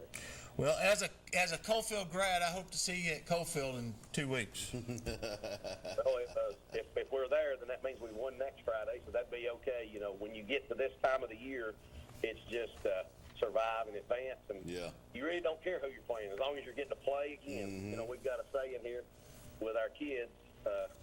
Our defense coordinator, Coach Peak, he says that every week at this time of year, he says, wake up in the morning and they repeat it back, still playing. That's kind of our thing, you know. So you know, we're grateful. We're grateful for the opportunity to continue to play. Well, absolutely, and we're grateful for you to hear your voice right here on the Friday Night Scoreboard here at BBB TV here in Oak Ridge, Tennessee. Thank you so much for calling, Coach. Best of luck to you guys, and again, like Brad said, I hope you win. I hope Cofield wins, and I hope to meet you in person at Cofield in 2 weeks. Yes, sir. I appreciate it, guys. All right. Thanks a lot, Coach. Evening. Good luck. Thanks. Awesome. We did it. I mean, we've talked to 2 new coaches this week. I think every week we've talked to a new coach around the Tennessee area, from Oakland down to South Pitt now. So, and another shout out to Eagleton, 5-year program. They're on their way to the quarterfinals. That's pretty impressive. And then also one more time, a shout out to my guy Jaden Bunch on 2 records broke this year, and my buddy Jackson Jeff. Yeah, he got his 29th touchdown tonight. Yeah. So, he may have had more than that, but I'm just saying the record was 29. He set the record. Yeah. The record was 28. He broke it with 28. Yeah, so we've seen that graphic. I got a tweet here just a minute ago that from Jason Daniels with Oliver Springs saying that Jackson Jett became the first player in Oliver Springs history to have 1,052 yards rushing and 1,018 yards receiving. So he had over 2,100 yards total offense. Wow. Rushing, I don't know how many all-purpose yards he has. Right, because he's a kickoff returner and a kick returner as well. So I'm sure he may have had close to 3,000 yards. Wow. Well, I had interviewed Jackson a few weeks ago, and I asked him, what was his goal for the year, and he said he wants to rush for 1,000 and have 1,000 receiving. So he's done that. Congratulations, Ricky. You have set history over there in Oliver Springs. Run, Ricky, run. Good job, man. That was awesome. Brad, do you have anything else for us tonight?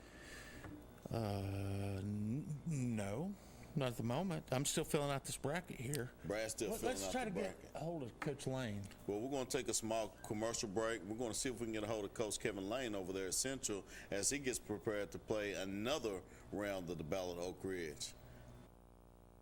The Free Medical Clinic provides primary care at no cost to the working poor. Every day, thousands of families live in fear, afraid to get sick or injured because they have no insurance and low income.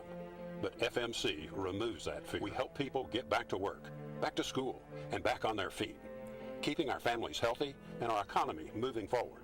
Especially for our rural and minority neighbors.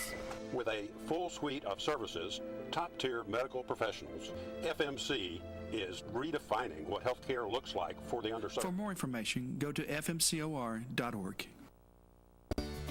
Josh Anderson is a Republican who has fought for families across Anderson County throughout his adult life. Josh is a farmer, a husband, and a father. For 4 generations, his family has lived in Anderson County. A graduate of the University of Tennessee, Josh has served on the Anderson County Commission for 7 years and served as chairman for 3 years. Josh is a businessman who will put his experience to work for all of us. A supporter of term limits, Josh believes 2 terms as mayor is enough. Josh Anderson believes leadership starts with listening. High school sports is bigger than the players in the game. It's all about communities, screaming fans, the bands, cheer teams, and mascots. Oh, and the dogs. Just like high school sports, OEB Law is all about results. Hi, I'm Tim Elrod, and the OEB Law team is dedicated to giving you the game-winning results you deserve. OEB Law, just results. 546-1111. Everywhere you look, you can find unexpected things that make you smile. Little reminders to care for your heart. At Covenant Health, we bring more heart to more places. That means more locations, advanced treatments, and expert physicians. Because we know your heart beats for more than just you. It beats for the people, moments, and dreams that matter most. More heart in more places for you. Covenant Health. Let our strength be yours. Upgrade your home with stunning natural gas appliances from Oak Ridge Utility District. Enjoy 0% financing with approved credit and turn your dream kitchen into a reality. Call today for a free estimate, get free delivery on all purchases, and enjoy handsome incentives on our appliances. Free delivery, 0% financing, and impressive incentives makes now the perfect time to switch to affordable, safe, and reliable natural gas. Don't wait. Choose Oak Ridge Utility District, your affordable energy choice. Call now or visit our website to get started. What's up here? Yeah. Welcome back to the Friday Night Scoreboard, brought to you by the Free Medical Clinic. Guys, I want to shout something out to you. If you want to help your neighbors, go to fmcor.org and donate. For every $1 you give, they turn into $10 worth of care. So that's $1 turned into $10. So make sure you go to fmcor.org and donate. Also, they have opportunities for you to volunteer and have some work from home opportunities. Another thing I wanted to mention is the Free Medical Clinic launched its mental health division, taking steps to address opioid crisis, substance use disorders, and depression in our communities. A big shout out and thanks to Roane and Anderson County Commissioners for helping funding to get that started. fmcr.org. Make sure you tell them the Friday Night Scoreboard sent you. We have Coach Kevin Lane, as we promised, and we're going to see how he's doing over there in the Bobcat world. Yardage tackles. Correct. Hey, Coach, how you doing? What's up, DJ? I'm doing good, man. Man, for the life of me, I don't understand why these coaches are up past 12 o'clock. I know, buddy. I'm here in middle of nowhere, Columbia, Tennessee.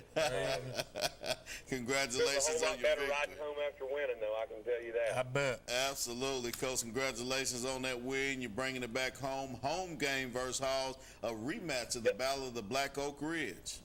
That's right. That's right. That's exciting. It's I spoke to Mark Packer already tonight, so he wants to televise it again on the rivalry Thursday playoff matchup. So. I was going to ask that if you'd talked to him yet. Yeah, I did. He sent me congrats in typical Mark Packer fashion. He sent congrats. I said thank you. And he said, hey, can we put your game on TV next time? He said done. He didn't take a long time to lead into what he really wanted to ask. That's right. So I'm going to go back and clip this video right here and post it and tag him in it.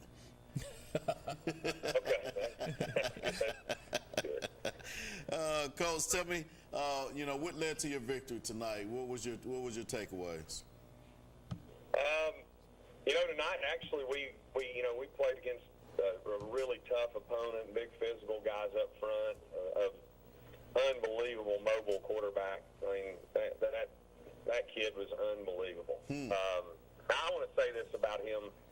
In pregame, right when we were kind of in warm-ups or getting started, I can't remember exactly when, I heard somebody say Coach Lane from the other side of the 50. And I've never met this kid to my knowledge. And he walked up to me and said, hey, Coach, I just want to say good luck and glad you're here and glad to have you here. And I told him the same thing and told him thank you. So that was wow. That was a pretty solid thing from a young man getting ready to go to battle against your team. But they made a couple big long plays against us. Had a long run early there. But, we actually defensively, we knew the key to the game defensively we were going to have to stop them more than they stopped us, obviously. And that's really what we did there in the last 2 or 3 series. We stuffed them up pretty good, which ended up being the kind of the key to winning the game. No, absolutely. And how far away was that? Was that like 200 miles for you guys? 221, I think. Well, you got a short one next week. Yeah, we got a short one this week, buddy. We get to sit there in the field house. That's right. So the TSSAA changed the playoff format this year. How do you feel about it?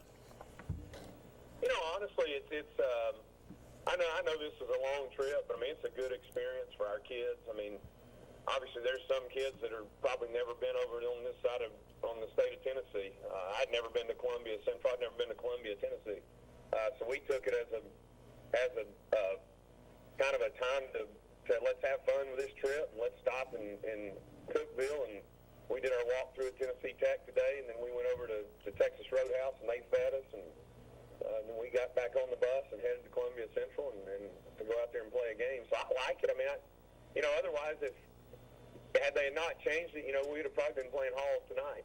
and I just think it gives you a chance to at least not play the same team you just played 5 weeks ago in the second round of the playoffs with two good teams that have a chance to go play for a state championship. Right. Well, yeah, right in our backyard, which is even more impressive. I love it. Yeah. I love it. Key question. Did you stay healthy? Yeah. Yeah. Do what now? I couldn't hear you said, cut out. Are you healthy? Did you come out of the game healthy? Pretty much, yeah. I mean, we got a couple guys dinged up there. My right tackle got dinged up in the fourth quarter, toward the end of the third. I can't remember exactly. He said he felt better at the end of the game. He's had a little bit of a nagging injury, kind of on and off from spring ball to now. He just kind of planted funny and hurt him a little bit. But we'll see what we can do and get him back. But if not, I hope we get him back. But if not, we'll next man up and we'll play. So, but overall, yeah, we're pretty healthy. So we know you won the Battle of the Black Oak Ridge regular season. You was able to get that trophy back from Halls and take it back to Central. How do you prepare for this game? Well, I mean, obviously you go back and watch the film that you played and see what mistakes were made and see what they did well and what you did well, and then try to have, I guess, try to find a few new little things or wrinkles, if you will, that can, because I mean most teams, I mean we proved, I mean we scored 38 and they scored 35, so it wasn't like it was 6-3, so we got to play better against the run. And I thought we did that tonight, other than a couple plays here and there. But overall, we played a lot better against the run. So we need to play better against their running game. So I hope this game prepared us for really for that next step when we host next weekend. Well, as you know, I keep up with high school football the best that I can, and I know a lot of players have kids all over the place at a lot of different high schools. I recognize that you did pick up another player, and that one player definitely can help in the run game. Does he play linebacker for you? Yeah, he plays inside linebacker for us. Yeah, Justin Chandler. Yes. He had a couple big moments tonight. Honestly, he had a couple TFLs for us tonight, which was a huge. We're writing some really big moments actually, and so that was. And I'll tell you this, DJ. Key to a game, like we knew if we got them in second and third and long situations, we kind of had them where we wanted them. But yeah, he's helping us a ton right now. Well, I want to jump off the subject a little bit, and just because. I met your family. You have a wonderful family. They say your son is the next Heisman Trophy winner when he gets to college. Well, buddy, if he is and he does it, I'll be retired. He's playing that well in college. The NIL money will be so great by then. We won't even be set, right? Work, and my wife won't work. He'll get to do all the working. So. He's got a chance to be pretty good. He's got to grow a little bit. He's still a string bean. So we'll see what happens. Now, what part does he take with the high school football team? He plays quarterback and corner. So he's still young and loves the game and smart. But we'll see kind of what happens moving forward. Does he help out with you at all? Like, is he watching you? Is he watching film with you? Is he in the locker room with the boys? Yeah, he came to practice one day this week. I mean, on one of the coldest days of the year, he decides he wants to come to practice. So my wife is out of town, so my father-in-law picked him up and brought him out to practice.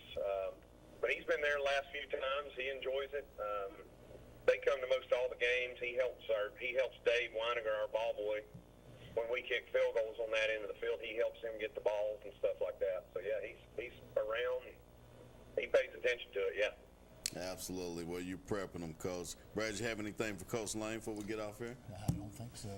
Coach Lane, we wish you the best of luck. Well, obviously, I think we will see you, whether we're there. Well, I know Brad will be there. I don't know if I'll be scheduled to be there or not, but I'll be watching on TV if I'm not there. We wish you guys the best of luck. Congratulations on your victory. Safe trip home. One more thing. Did you guys ride in style, or did you take the yellow buses? No, we rode on the charters, but Let's we took go. the big boys. Let's go. As I expected. Coach, have a blessed night, man. Tell your family I said hello. Thank you so much. All right. Good luck. See you guys. Thanks. Coach Kevin Lane, head coach over there at Central High School. He's on his way to the quarterfinals? Quarterfinals. Versus Halls. Yeah. Versus Halls. And Brent Hughes, he has to be the hypest coach I've ever talked to. I thought I was a hype coach. Nobody's hyping than Coach Brent Hughes. He stays pumped up, ready to go. He has a different swagger about him. So we like Coach Brent Hughes. Been a great night tonight of high school football. What was that score 5 weeks ago? Do you remember? I don't remember what the score was, but I do remember it was a great game. It was a really good game. I thought Halls was going to win that game. Right. Coach Lane and his crew made some adjustments towards the end of the game, came up with a big play towards the end that would win the ball game. I want to say a field goal made the difference in that ball game. Either they went down and kicked the field goal, or Halls missed the field goal, if I'm not mistaken. But it was a very, very good game. Could have went either way. I've been a part of 20-something games this year. They all run together now. They all run together. Brad is traveling with Mark Pack and the Rivalry Brand, so he's there Thursdays, and all Fridays he was the actual the producer, right? Yeah. He was actually running the producer side of it on Friday. So OEB Law Fridays, Brad was running that under the Rivalry Brand. So been a blessing this year to see how it operates on that side of things.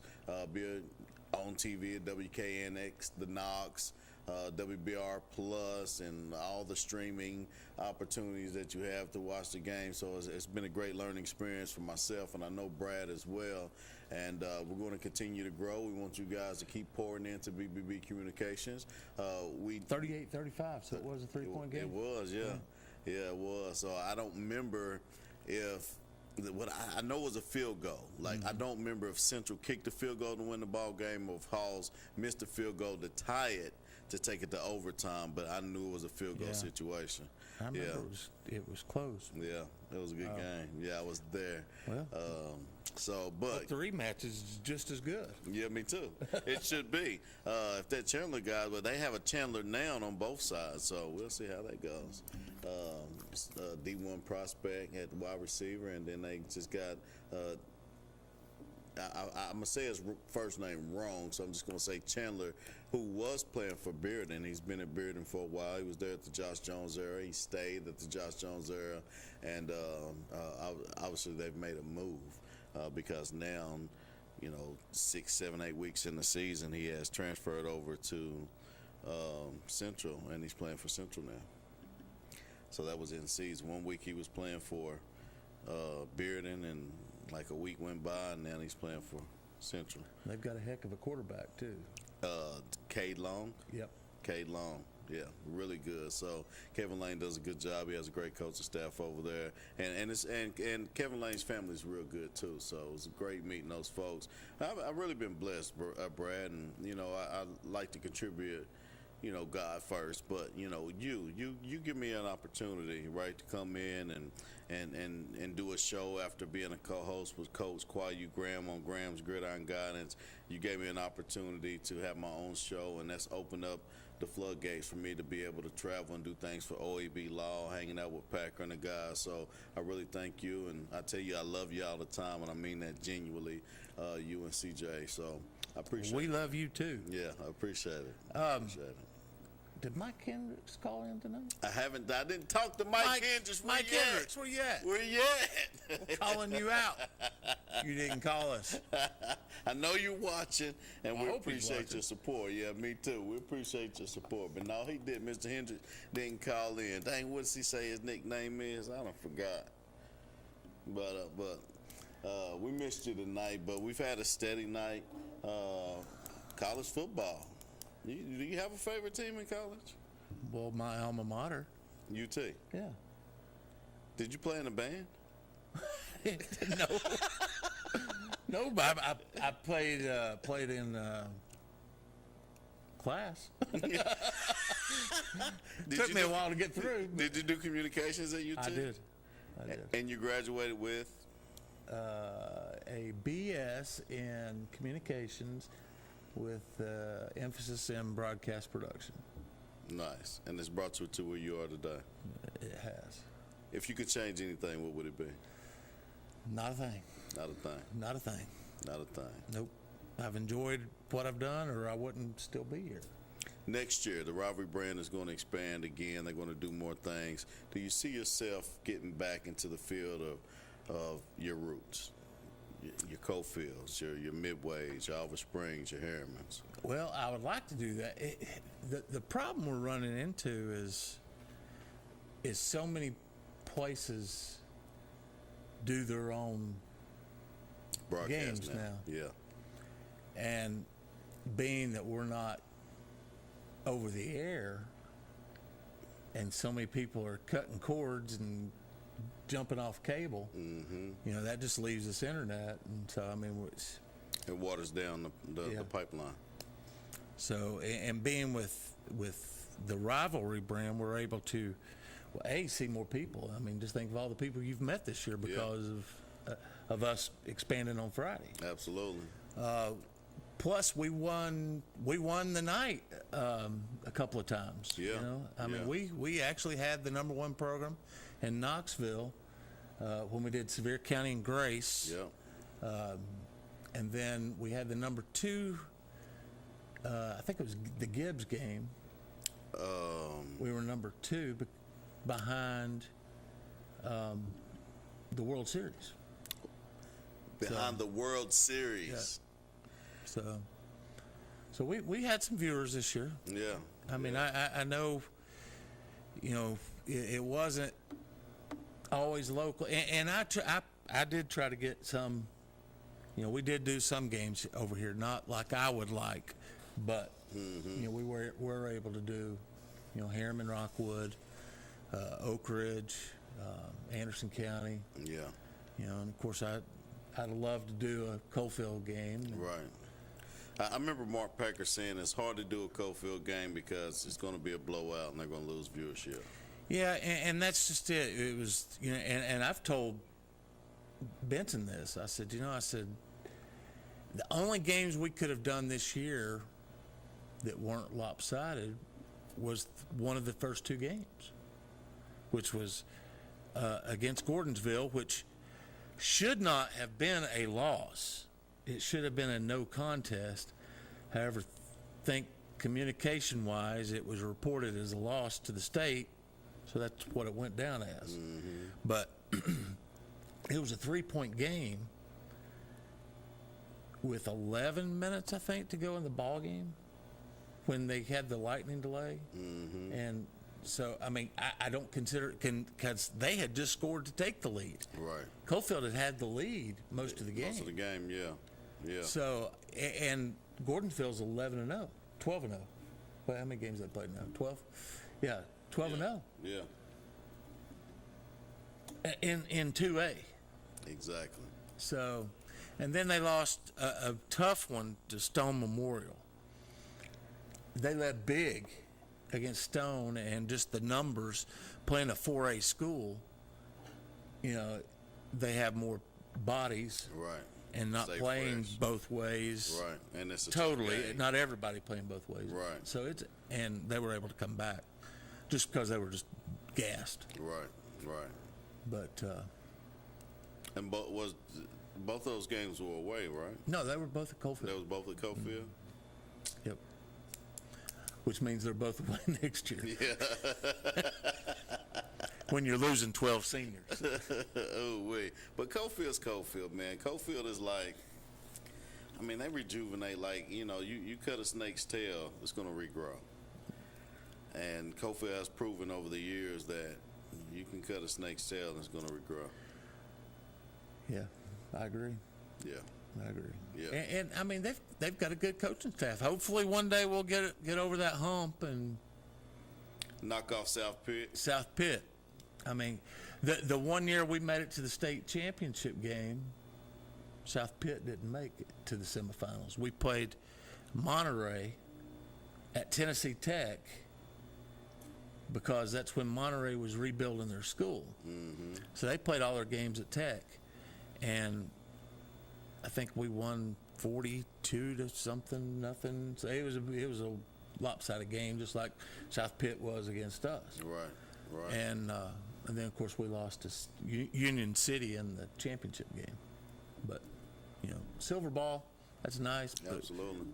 Eventually, one day they'll bring home a gold ball. Hopefully. Yeah. Well, they still got young men out there breaking records, and as you stated, Coach Benson Napier and the coaching staff do a great job. I don't know if you saw or not, but Jaden went on a visit to University of Virginia last Saturday. He was at the Virginia game.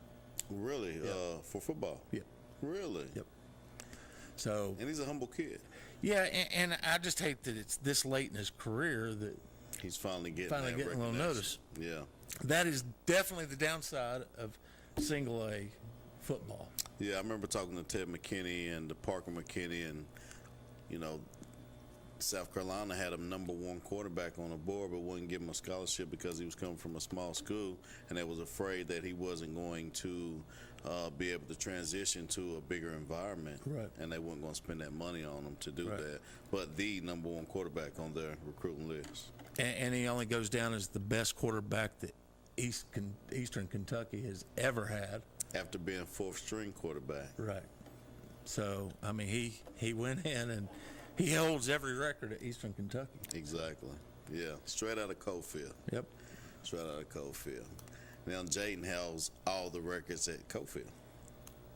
Well, all the rushing and touchdown. Right. Single season. Yeah. Single season. Yeah. Well, he holds the all-time, I think. Holds the all-time touchdown record too. Right. Oh, really? Yeah, because I think it was 53, and he's had 20. He's had 30 this year. So yeah, he holds that record. 3 records. Yeah. Wow. Jaden Bunch. I posted him on my Facebook. He's just a special kid and a humble kid. Mm-hmm. He's very humble. And that, that's the glory of it all. And, when I say humble, I think of the kid named T. Higgins, who has every right to be boisterous, but is not. T. Higgins is exactly who I thought of today when I saw that the Maddox kid from Battleground Academy. Oh my goodness, that kid is. He's 6'3" or so, and he outruns everybody. And T had deceptive speed. Mm-hmm. He never went down as being a speedster, but he could outrun you. Yeah. I mean, but the hands. That kid's hands. I saw some catches he made his freshman year.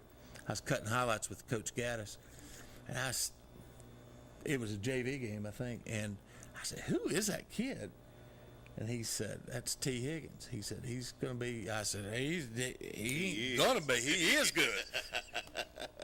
I told my oldest son, Trevor. I told him that night. I said, "Hey, there's a kid from Oak Ridge that will make it in the NFL. I guarantee it." Yeah, and sure enough, he is. Yep. 5 years in, $100 million contract. Yep. Special. That is. Yeah. Very special. Jaden, I wish you the best, man. I don't know what your opportunities are, but stay humble, keep grinding, work hard as you can, and nothing's impossible, man. Keep your faith in God, and do it for Him, and He'll lay the path out for you, for sure. Yep. Ready to go home? I'm ready to go home, man. Hey, thank you guys for joining us again. Go ahead and share this. If it makes someone aware, please share. We appreciate all you do. Looks like we'll be back next week. So until next Friday, have a blessed weekend. Good night. Bring the whole family together at the free medical clinic Holiday Ice Rink at Roane State Community College, Harriman campus, all of November. Glide on synthetic ice with family and friends, or go skating for the first time and create joyful memories for all ages. Leading up to the Roane State Christmas tree lighting on November 17th, where everyone skates for free. See you on the ice. Bye. For more information, go to fmcor.org, fmcor.org. Hey, East Tennessee, ready to save big? It's all at Hammer's Dry Goods. For over 70 years, we've been your hometown store for famous brand men's and ladies' clothing at rock-bottom prices. Need rugged workwear? Sharp casual looks? Ladies' game day gear? We've got it all, and it's priced to move. And when you shop Hammer's, you keep your money local, supporting our schools, our students, and our community. Hammer's Dry Goods. Tradition, value, hometown pride, and savings you can feel. Get to Hammer's today. Hi, I'm Rick Scarborough, State Representative. Friday nights are special in Anderson County. Football under the lights, warm weather, cool nights, and some intense rivalries. I want to congratulate the student athletes, the cheerleaders, the band, the teachers, the coaches. You've worked incredibly hard. Go out there, compete hard, and enjoy it. There's nothing like high school football. Everywhere you look, you can find unexpected things that make you smile. Little reminders to care for your heart. At Covenant Health, we bring more heart to more places. That means more locations, advanced treatments, and expert physicians. Because we know your heart beats for more than just you. It beats for the people, moments, and dreams that matter most. More heart in more places for you. Covenant Health. Let our strength be yours. Hey, East Tennessee, ready to save big? It's all at Hammer's Dry Goods. For over 70 years, we've been your hometown store for famous brand men's and ladies' clothing at rock-bottom prices. And welcome to the second round of the state playoffs. And when you're in Division II, you're talking about the quarterfinal round. Only 8 teams left in the state, and they are 2 really good ones. Battleground Academy, VGA 10-1. Grace Christian, what a year they have had. A Cinderella year, 9-2. Mark Packer along with Austin Price. And we talked about Grace this year. We've had them on 3 times. They just scored again against Webb. 70-40 was the score there. They got the upset win, and you had to call it an upset at number 1 Sevier County in 5A. And then the win at CAK. And boy, Justin and Matt Price and Nick Craney have done an incredible job here. They really have. This is 2 years in a row they've entered this quarterfinal matchup at 9-2. Yeah. They did it a year ago, but this was a different feel because they had 2 home playoff games this year, based off of last year where they only had the 1, and then they went on the road for round 2 and lost a tough one to CPA. CPA is now in Division II AAA.